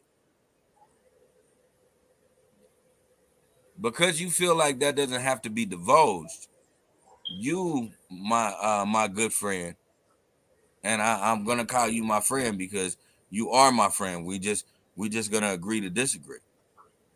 But you, my friend, are now the villain. Because you can talk all that shit about, you taking this and you taking that, and it's undetectable, and undetectable means that you can't spread it. That shit is not 100% accurate though. Still a 4% chance. and I'm gonna just totally 100 keep it real with you. That 4% that you fucking with, um, they might not take it the way you think they gonna take it. That person that gets it, that 4% that could get it because they having raw, unprotected sex with you, could be the same person that blows your motherfucking brains out. Facts. So you got to be aware of this. It's always consequences to people's actions. Don't always try to be an advocate for things that you know that is outlandish. Now I get it. You can be an advocate for women. You can be an advocate for your movement. But you cannot be an advocate for not telling people what is going on with them as far as physically. You gotta like you can't be an advocate on that. I should be able to tell somebody what's going on with me. Mm-hmm. I should be able to say that. I should have the confidence enough to say that. When people like him say things like this, like they don't have to tell them, it's because they have a fear and they have a stigma over what people gonna say to them. You should be proud of who you are. You should be proud of whatever is Yeah. going on with you. You should be proud of that because you didn't ask for it. It was something that was given to you. And so you have to hold it like it's a badge of honor. Just my opinion. I like I said, he is spewing the bad type of rhetoric. He is making people be ashamed of things. And because just because you do it and you know you take prep and you do all these things, your listeners do not do the same thing you do. So that means they're making way Mm-hmm. more mistakes. They're doing the same thing that the guy did to put you in this situation. Yeah. Yeah. Yeah. D Hero says, didn't Vivica Fox produce a movie about this starring Leon? No. He says that movie Cover, Shake My Head, starring Leon, same damn thing. Cover is not the movie that Vivica Fox produced that's talking about this. What happened in Cover is talking about DL men. Now at the end of the movie, spoiler alert, but the movie been out since '07, so you should have saw it by now. At the end of the movie, Leon was HIV positive. But what the movie mainly talked about was the whole DL situation. And at the end of the movie, Leon did disclose that he had found out that he was HIV positive. But this ain't necessarily the same thing as what happened in the movie No, Cover. So no, it's no. not the same thing. Yeah. It's it's sad and it's disheartening that people are really trying to stand on this soapbox and believe that what they're saying is okay with not disclosing it because they feel like they shouldn't wear the burden of disclosing or starting this conversation. And it's like, okay, it's not fair that you have it. It's not fair that you feel like you always have to be the one to start the conversation. And it's not fair that we, the ones that are negative, feel like, or the ones that are even just thinking along this line, feel like that you should always have condom sex. And it's not fair that you should always have condom sex. There's a lot of things in this that's just not fair. I get it. I give you that 100%. I'm a Libra. We feel like things should be fair. However, in the same breath, me being a Libra, I understand that life isn't fair. Hell, I'm diabetic. I don't think that's fair. I don't think that's fair every time I have to go through my ritual, as I call it, right before I eat my food, but that's just what it is. I have to go through my ritual and take my shots every time I fucking have to eat, or I'm gonna feel like shit. Right. At the very least, I will feel like shit. You know what I'm saying? Like shit's not fair, but life's not fair. And that's just what it is. So it doesn't matter if you're undetectable or not. You need to disclose that you have HIV when you're about to have sex with somebody. Period. Point blank. Full stop. End of story. Close the book. Next case. Like, and that's just where we're at. I understand that we are not looking at HIV like we did in the 80s and 90s. People are living full lives. That is 1000% true. People are living full lives. There's people in their 70s and 80s that have lived with it since God knows how long. That is 1000% true. Facts. But what's also true, you're right. What's also true is that this is still here, and this is something that can be prevented. And all you got to do is just have a conversation. Sometimes you have to initiate hard conversations, and you may feel like that burden shouldn't be on you to initiate the hard conversations, but let's get it all out in the open. Let's talk about this. And then at the end, if you still want to have sex with me, cool. If you don't, okay. I'll find somebody that will. Like, let's not put this information, let's not put misinformation out there like it's okay. Right. Let's not make your mistake everybody else's. Because in the situation that we're dealing with a situation where you chose not to ask. And that man chose not to divulge what was going on with him. Don't be the villain. Don't be the perpetrator. Don't turn around and be the perpetrator. That man did that to you. You don't have to turn around and do that to other people.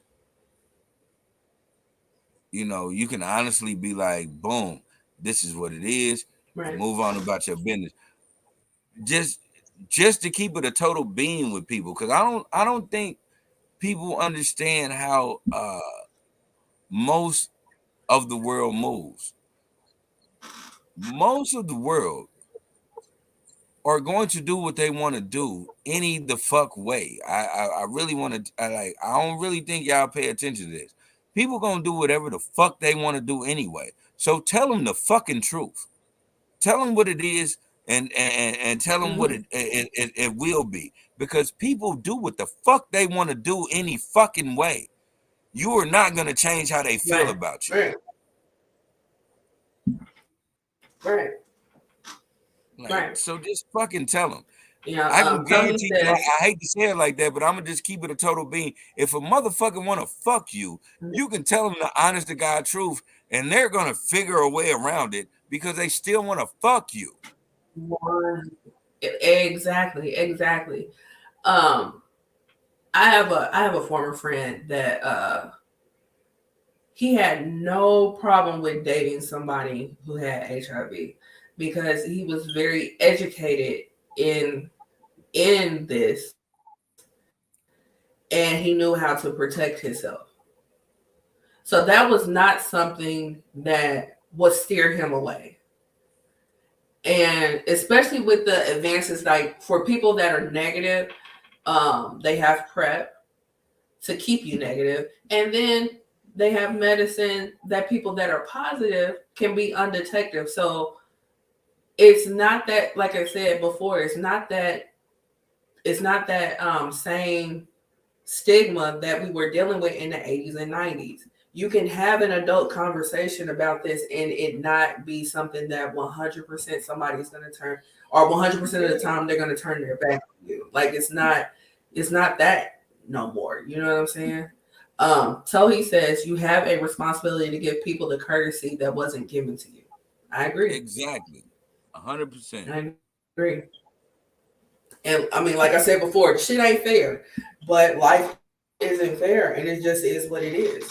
It is what it is. But then in the same breath, somebody that's negative, we can't rely on somebody being an adult and telling you their status.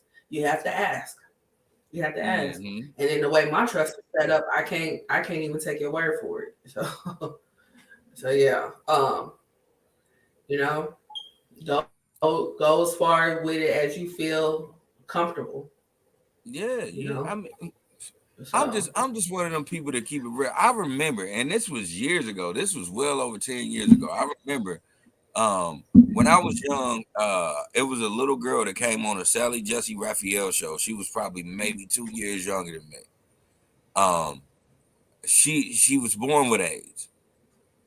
Fast forward, in the early 2000s, mhm. she started making more TV appearances because she had lived, and she was saying like, you know, it's Mhm. dudes that still want to have unprotected sex with her, don't give a fuck, but she gotta Yeah. tell them. Like, cause they don't, because she a grown woman now, so she don't look like that baby. She had to tell them, like, I think I'm HIV positive, and they still want to have unprotected sex. So niggas are going to. What I'm telling y'all is, people are going to do what the fuck they want to do, but still tell them. Yeah. Right. Right. I know who you're talking about too. Yeah. Because I remember she hit the whole daytime talk show market. She was one Yeah, of those AIDS addicts. Yeah. Yeah. So yeah. I mean, but like I said, in 2023, it doesn't have that stigma anymore, especially not the way that it was in the 90s and the 80s, really, So it's it's still a big deal, but have the conversation. Like, just be an adult and have the damn conversation.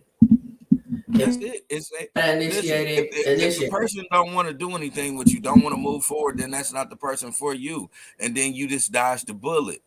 You got to Right, understand, you already dealing with a stigma. You right, dealing with something that's going to be there for life. So you have to have somebody that is willing to understand that.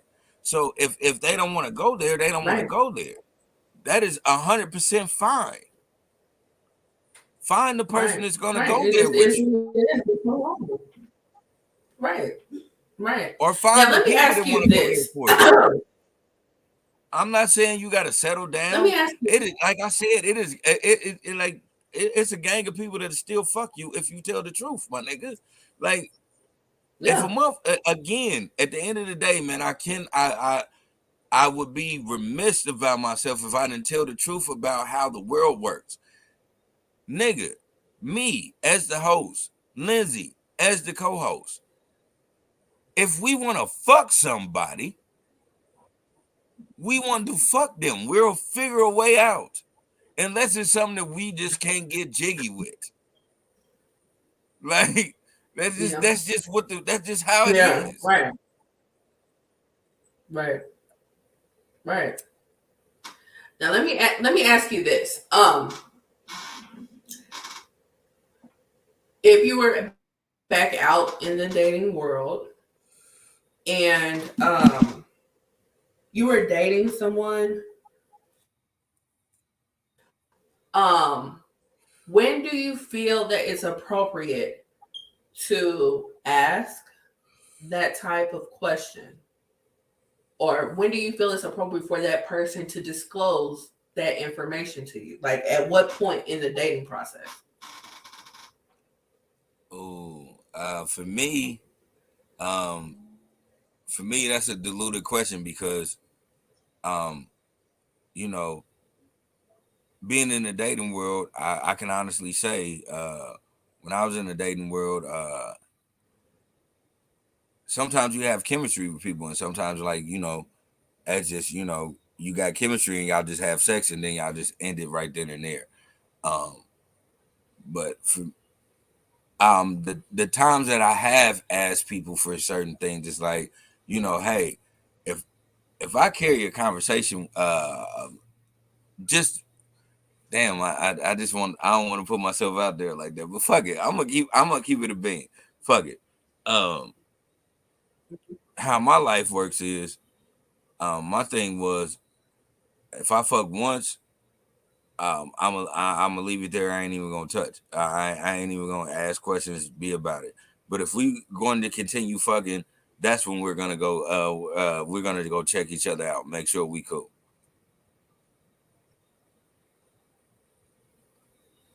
Okay, so off the rip, the first time you smash, that's protected. Is that wrong to assume? That's not wrong to assume, but I cannot lie and say that happened all the time. Okay. All right, so you were just rolling the dice when it didn't happen. Yeah, sometimes, yeah. I mean, like I said, man. And I'm not the only person. Like, so I don't feel bad about saying this. Like, it's not like I this wasn't no nasty dick nigga out here. I just wouldn't fucking bitches raw like left and right. Like, nah, it wouldn't. It wasn't nothing like that. But like, sometimes like certain things happen, and I'm not gonna act like I wasn't one of them niggas. Mm-hmm. Okay, I can respect that. But but in the dating world, when so you would want to okay, so like the times that you would just like smash and that's just that it was early on in the dating process. Yes, yeah, it was early on in the dating process. Okay. It was one of those like if I Okay. smash So like say for instance this was my thing. So like like I don't give a fuck about I don't give a shit about what people say about fucking on the first night. Like if you want to fuck on the first night, that's cool. I don't give a fuck about that as long as you protect yourself. I am in 100% agreement to that. But mhm. after that first night, if you guys continue to be around each other, that's when y'all need to start start asking questions. Because eventually y'all gonna start raw dogging. Yeah. That's what I was getting at. That's what I was getting at. Excuse me. So you feel like basically you should have that conversation before you start raw dogging, generally. Generally, it doesn't happen all the time, but generally you should be like, Right. hey, you know, and it could be some people um uh and I hate to say it like that, but sometimes you do have a blind trust with certain people, especially if you ask a person, because I can honestly say in certain situations I'd be like, hey, do you mind going and getting checked out?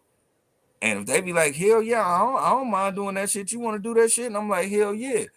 And then we end up never setting that shit up because we just that like it was one of those things where we felt like boom, we didn't have no problem with doing it. So we thought each other was good. Okay, I can see why you would think that. Yeah, it's the ones that you have to question, and it'd be a whole discussion that you might side eye. Yeah. I can see why you would think that. Okay. Like I've been in that. Um. I've been in situations where I say that and motherfuckers be like, well, I gotta go get checked up. Nigga, I ain't no nasty bitch ass nigga. I only fuck with such and such and such. Ain't nobody got time to hear all that. I don't want to hear about your baby daddy. I don't Right. want to hear about none of that shit. I'm just asking. Right. Right. Right. And it doesn't matter how many people you've been with or anything like that. Like you can get shit and just been with one person. You know Right. what I mean? So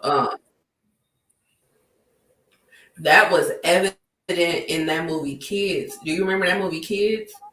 Kids was It one of came my out in the favorite 90s. movies. Young, all of them niggas was giving each other AIDS. Oh god. Yeah, because that one guy, he was spreading it around to everybody, but all he smashed was virgins. That's all he wanted. All he smashed was virgins. So, like I said, yeah. So, like I said, like you can be with one person ever. That's the only person you've ever been with, and you can get shit. So it really doesn't matter, you know. But Yeah, that movie Kids was wild because Rosario Dawson was in that movie and she was the slut, and her friend had only had sex one time. Again, spoiler alert, but shit, like I said, it's been out since the '90s, so you had time. But yeah, I hated that. The yeah, thing that yeah. fucked That me movie up was was the that ending. movie. The ending fucked me up. Yes, the ending really, to this day, still got me shook. It's That like was my nigga, fucked like up. my nigga, you would have been fine. Like damn, like you would have been fine. You would have been okay. You'd have been unscathed. She was telling you no, nigga. Like what were you doing? Mhm. Yeah, yeah, that was really fucked up. Whew. Yeah. All right. Um. So yeah. So just everybody, just be smart about your sexual health and be Man, an adult and have those adult conversations. You know. So yeah. So that's that. The last subject is pretty light. So Offset. Um, he just released his new album. He had a song that came out a few days ago, where the music video was heavily Michael Jackson inspired. It's a cute video, but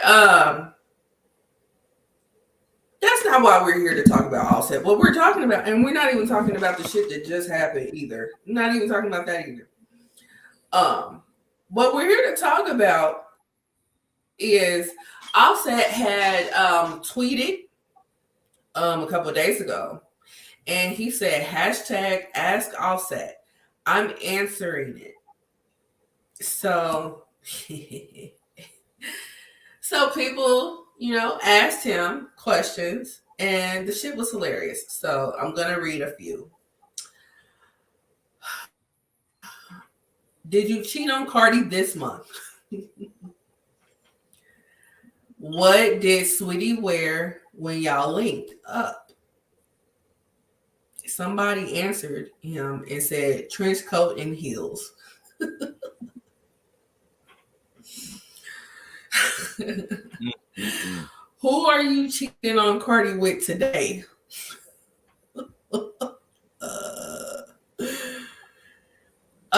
Did you really smash Faith Nakesi in South Africa? Did she ever spook you out when you turned over in the morning? Mm-mm. Why do you keep cosplaying as Michael Jackson? Why didn't you answer any of my questions? Hold on. The stop you right there. I'm gonna stop you right there, and then say Okay. this for the Michael Jackson question, Mhm. because you're supposed to always cosplay as Michael Jackson, dude. If I was famous, I would try to remake every Michael Jackson goddamn video I ever seen in my life growing up. Hey, you supposed to. Michael Jackson is a He did at fucking least five icon. of them in the movie. You know? Right. And he did at least five of them in his video. And then in the video, he sounded like Project Pat, or in the song, he sounded like Project Pat. So you got Project Pat's flow with Michael Jackson videos. That's a But it was cute. masterpiece. It was cute nonetheless. Then somebody right. So then somebody else asked, what's the best way to hide cheating from my significant other? How many more times are you gonna send Cardi back to the surgery table until you satisfied? Damn. Why'd you lie and say you got hacked when you got caught cheating? Because what else am I Are you supposed to say? encouraging your wife? Right. Are you encouraging your wife to constantly get multiple back-to-back surgeries so she can look like 2008 Michael Jackson? That's that's bad. That's bad. And he's not doing that because he's not making her That's smile. Michael Jackson bad.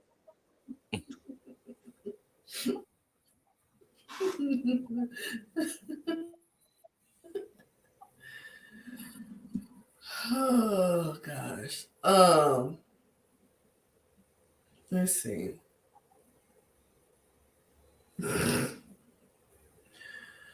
Oh gosh. All of the women you cheated on your wife with, who's the favorite side piece?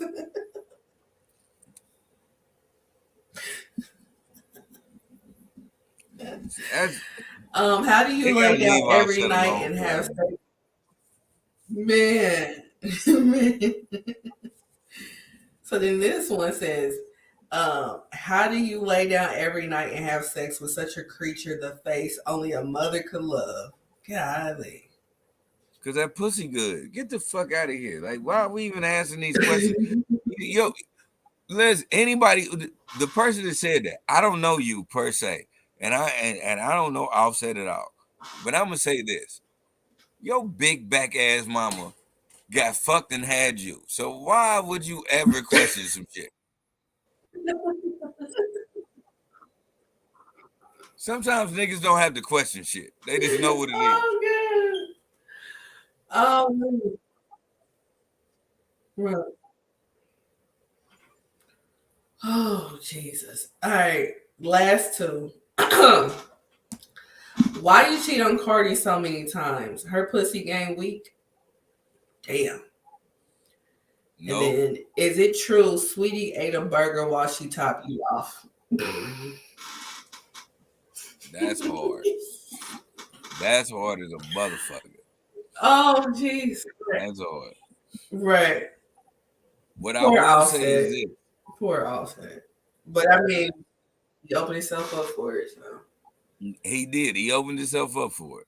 What I will say is this: just because you got good pussy don't mean that nigga won't cheat on you. I'm just going through my life in general. Like good pussy don't mean that a nigga won't cheat on you. Right. Right. You can be like grade A, and he's still gonna do what he want to do. It has nothing Yeah. to do with the woman they're with.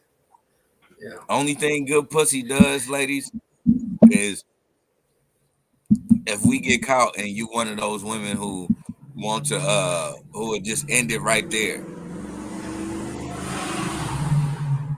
That's the only time good pussy becomes a problem because we miss the good pussy.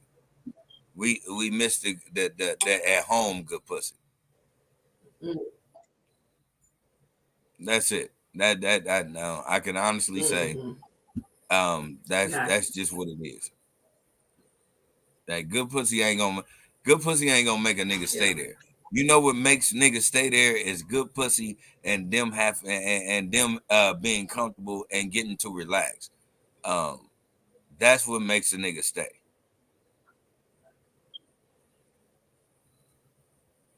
So good pussy attached to a good person. Good pussy attached to a good person. That is exactly what it is. If you got good pussy, plus, when I come home, I ain't got to worry about cleaning up, maintaining the house, the shit of that nature. Like, if I got to do all this shit, then I should do it by myself. I shouldn't have to do it with you. And good pussy don't make me stay here because you know what I'm saying. Because of that, like if I got to come home after working and then take care of everything in the house, pay all the bills, and the only thing I get in return is good pussy, I'm definitely cheating. Mm. Yep. And there you have it. I mean, that's what Welcome it to is. Lily's TED Talk. Fuck it. That was thank you and welcome to my TED Talk. Fuck it. I mean, it is Right. what it is. Ain't nobody dealing with that shit. Come on, man. I don't give a fuck. A lot of these people, even niggas, you niggas y'all gotta stop believing that y'all dick is golden. This bitch is going somewhere else. You sitting in that house, you ain't paying no bills. You clean up when you want to, and you think being a stay-at-home dad is cool. And then you be thinking, Well, damn, she don't. We go on trips together with the family, but she be really going on girls trips, and then you realize some of them girls trips, no girl be on. Right. This bitch will tell you she Right. going on a Not girl trip one. to Jamaica with But her she with stayed her with her gone. coworkers, and then you realize like you think about it, and you like none of these coworkers that she talk about is on this fucking girls trip. Right. Right. Like I'm looking at her page, she's only posting pictures of herself.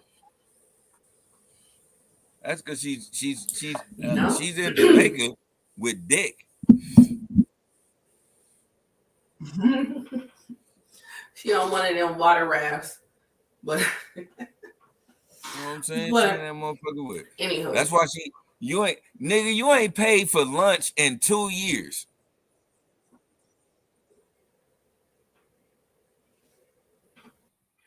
Yeah. Yeah. So yeah, so that is Ask Offset. I didn't see him answer not one, not even the positive ones. So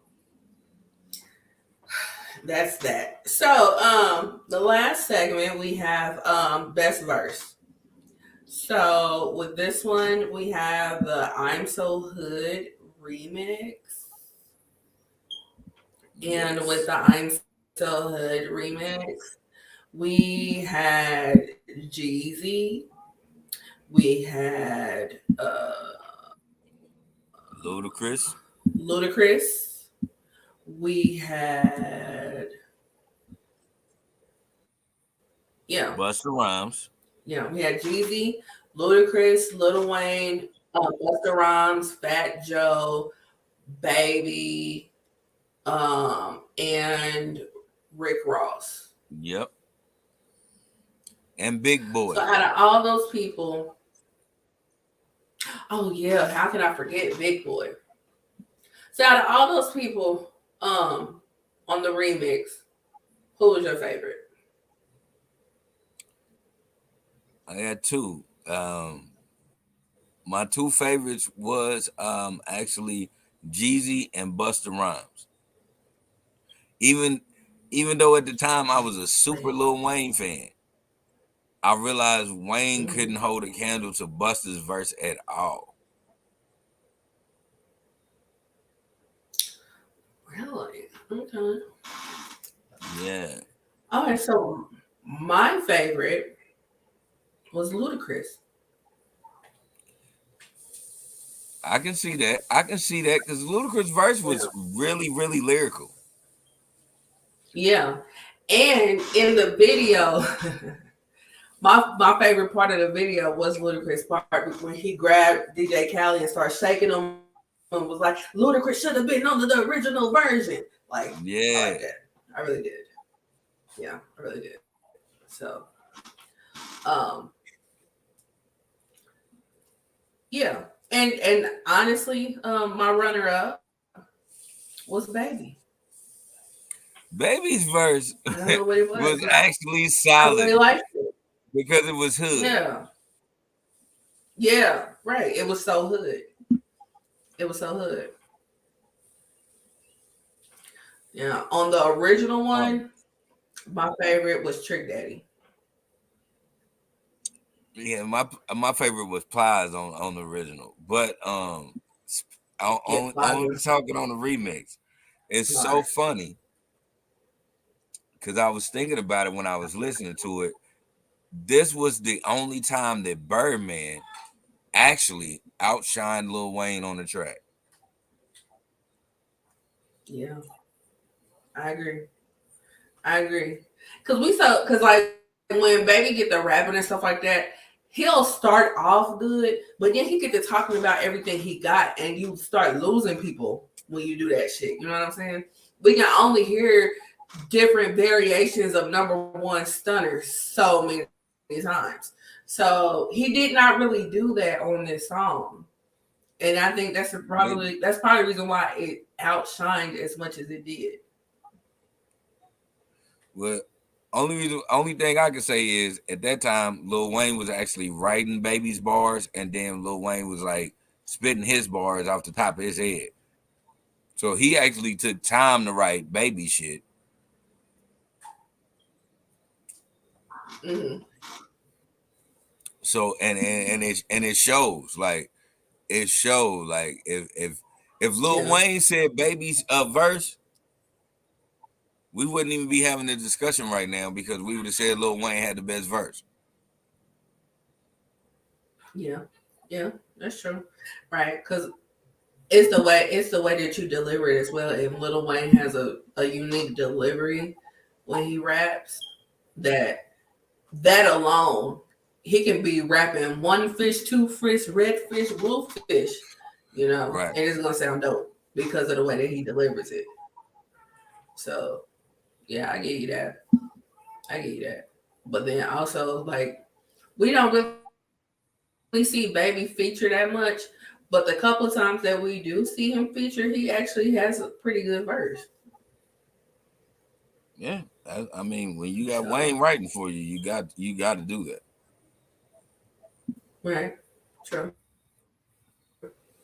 Now, one thing true. that So yeah, so that's that. I don't hold on have before we get off on that, because I gotta say this, mm, something that Jasmine pointed to me. She was like, Big Boy don't get respect for his verse, and Big Boy actually, besides Ludacris, was somebody that rolled the beat perfectly. And I had to keep listening to Big Boy, and I was like, you know what? You show right. He jumped right in, and he just coasted his way through that motherfucker, and it was really fire. yeah, I agree. I agree. Yeah. I feel like with Big Boy's verse, it was horribly placed. Mm-hmm. Like if he would have had a different placement on the song, we may pay attention more. Cause he didn't need what 6, 7 people on the track. We didn't need another verse from Rick Ross. We didn't for real, we didn't need Fat Joe. So you could have eliminated those two and put Big Boy on the end. They could have. I mean, because it was a Dirty South version, so I didn't understand why any of them East Coast niggas. But now I understood the East Coast plug with the Terror Squad. I mean, I get why Fat Joe is on the song, but I still feel the way I feel. We didn't need Fat Joe, and we didn't need another Rick Ross verse. Like Rick Ross is on the original. We didn't need him to be back on the remix. So I just feel like it got to the point where it was just so many damn people that you could have eliminated the two, put Big Boy on the end, and there you have it. I'm so hood. Shout out to DJ Khaled for saying nigga on that track. Hella. Yeah, yeah, yeah, he did. Back then he used to say it a lot, and then they jumped down his throat a whole lot about that, so now he doesn't say it at all. Now, if he can talk to his friend Fat Joe about that, Joe is always gonna say nigga. That ain't never gonna yeah. change with him. And He's that's the one of part them he believes that Puerto Ricans are niggas. that's the part that sucks. Yeah, he just believes Puerto Ricans are niggas, and he's got a lot of the white side of Puerto Rico, but he don't want to admit that. He just want to go, I'm ghetto Puerto Rican. He's like, Right. nah, I think he nah. I think he's half Puerto Rican, half Cuban. I think it is, but he's not Afro Latino at all. Yeah. I Like mean, he's not Afro Latino at all. And when you hear him argue, you're basically trying to all lives matter the fucking word. And yeah. it's like, yeah, no. No. And then he I knows mean, he shit. He knows started it. I mean He he's started his bars off with mindful of it. yeah, nigga. Yeah, but I'm talking about like in like 2023 in this day and age, he's mindful of when he says it because like if you watch him on the verses that he had with Ja Rule, it wasn't until Ja Rule said it first. Once Ja Rule opened the door, opened the nigga door, that's when he started letting them fly. But before Ja Rule said the first nigga, he was not saying nigga. So he's mindful 1000%.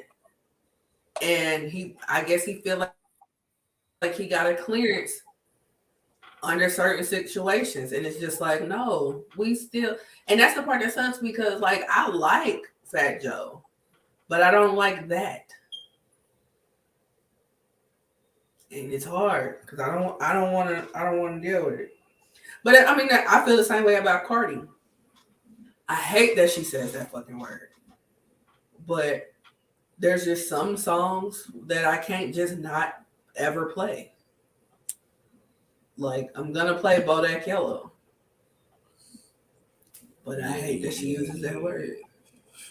I I just cringe every time she says it. I'm You just know? one of those people, man. I hate to say it like that, but I'm just one of them people that like truly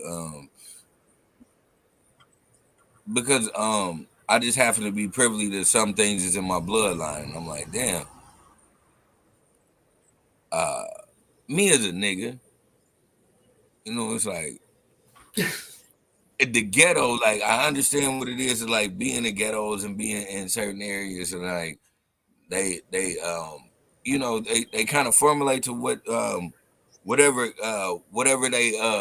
they ghetto is made from. I say that to say this, like say for instance, our ghettos, they start doing the same thing over in London. They mimicked our ghettos and start putting them in London, and then they start doing the things like small parts of Germany and like certain spots. Then like Puerto Rico, everywhere in South America, they start really like making like um, our versions of what the ghetto was. Like they were typecasting people, putting them in certain areas based on religion, based on race, things of that nature. Like this has been going on around everywhere. It's if you read the new Jim Crow shit, it's a book called The New Jim Crow. It'll tell you about the shit, and it's like so I get it. I'm like shit around the world is a bunch of niggas because that's what they was trying to make. So I get it. At the same time, Mhm. I will say people got to be aware of, um,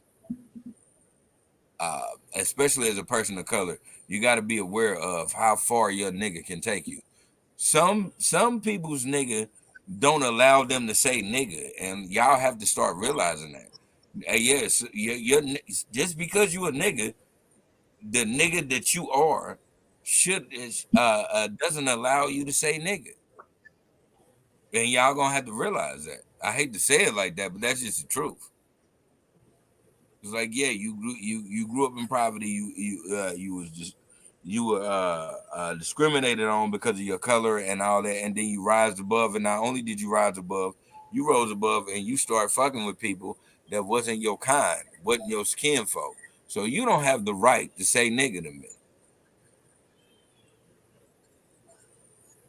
But I digress. That's just how I feel.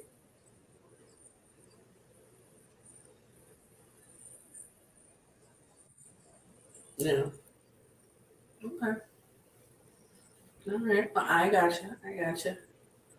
All right. Well, that was our last left for the evening. Yeah, that was So enough. I don't have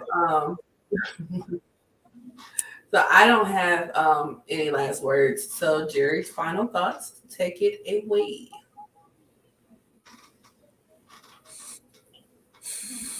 All right, listen. I know last week I talked about little people, and then a couple of people probably got offended about that, but I don't care. I'm gonna just end it at this. Listen, I'm not the only person in the world that think that little people have sex. Everybody would know what I'm saying that has dick, balls, and vagina have sex. Y'all have to stop trying to stereotype and put people on blast or put people in certain categories. At the end of the day, man, everybody be having sex. Y'all gotta let that shit go. Listen, little people have sex. People with Down syndrome have sex. People that has autism have sex. Things of that nature. What I'm saying is, y'all gotta, y'all be acting like I be on some freaky Jason shit. I just be being 100. This is what happens in the world, y'all. People be fucking. I ain't trying to tell you to go fuck a little person or go fuck somebody with autism. I'm telling you these people be fucking though. Like, I don't know how y'all be looking at it a different way, man. Hey, listen, this shit be that people be fucking. You be fucking, they be fucking. Stop looking at me like I'm trying to throw that shit on you. If you don't like little people, you don't like little people. It's cool. If you don't like people with autism, you don't like people with autism. You know what? It's other people that do, and they be fucking these people. So it is what it is. Don't judge me for putting that shit out there, goddamn it. And as always, take care of yourself and others.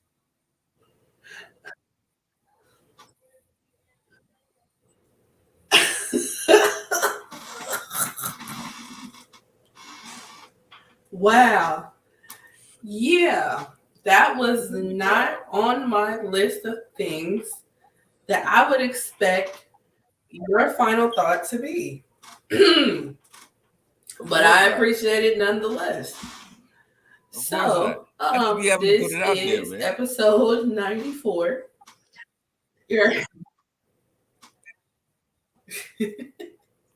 People thinking I be trying to throw that on people like, yeah, go on talk to an autistic girl or go on talk to a little. I ain't telling you that. I'm telling you these people fucking regardless.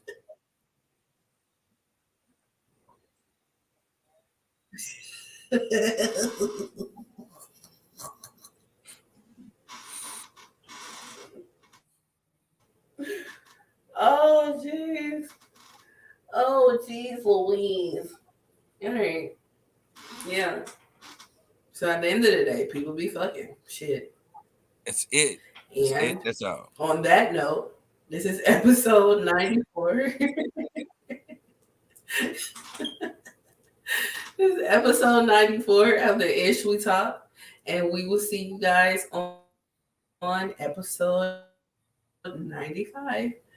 Bye. Exactly.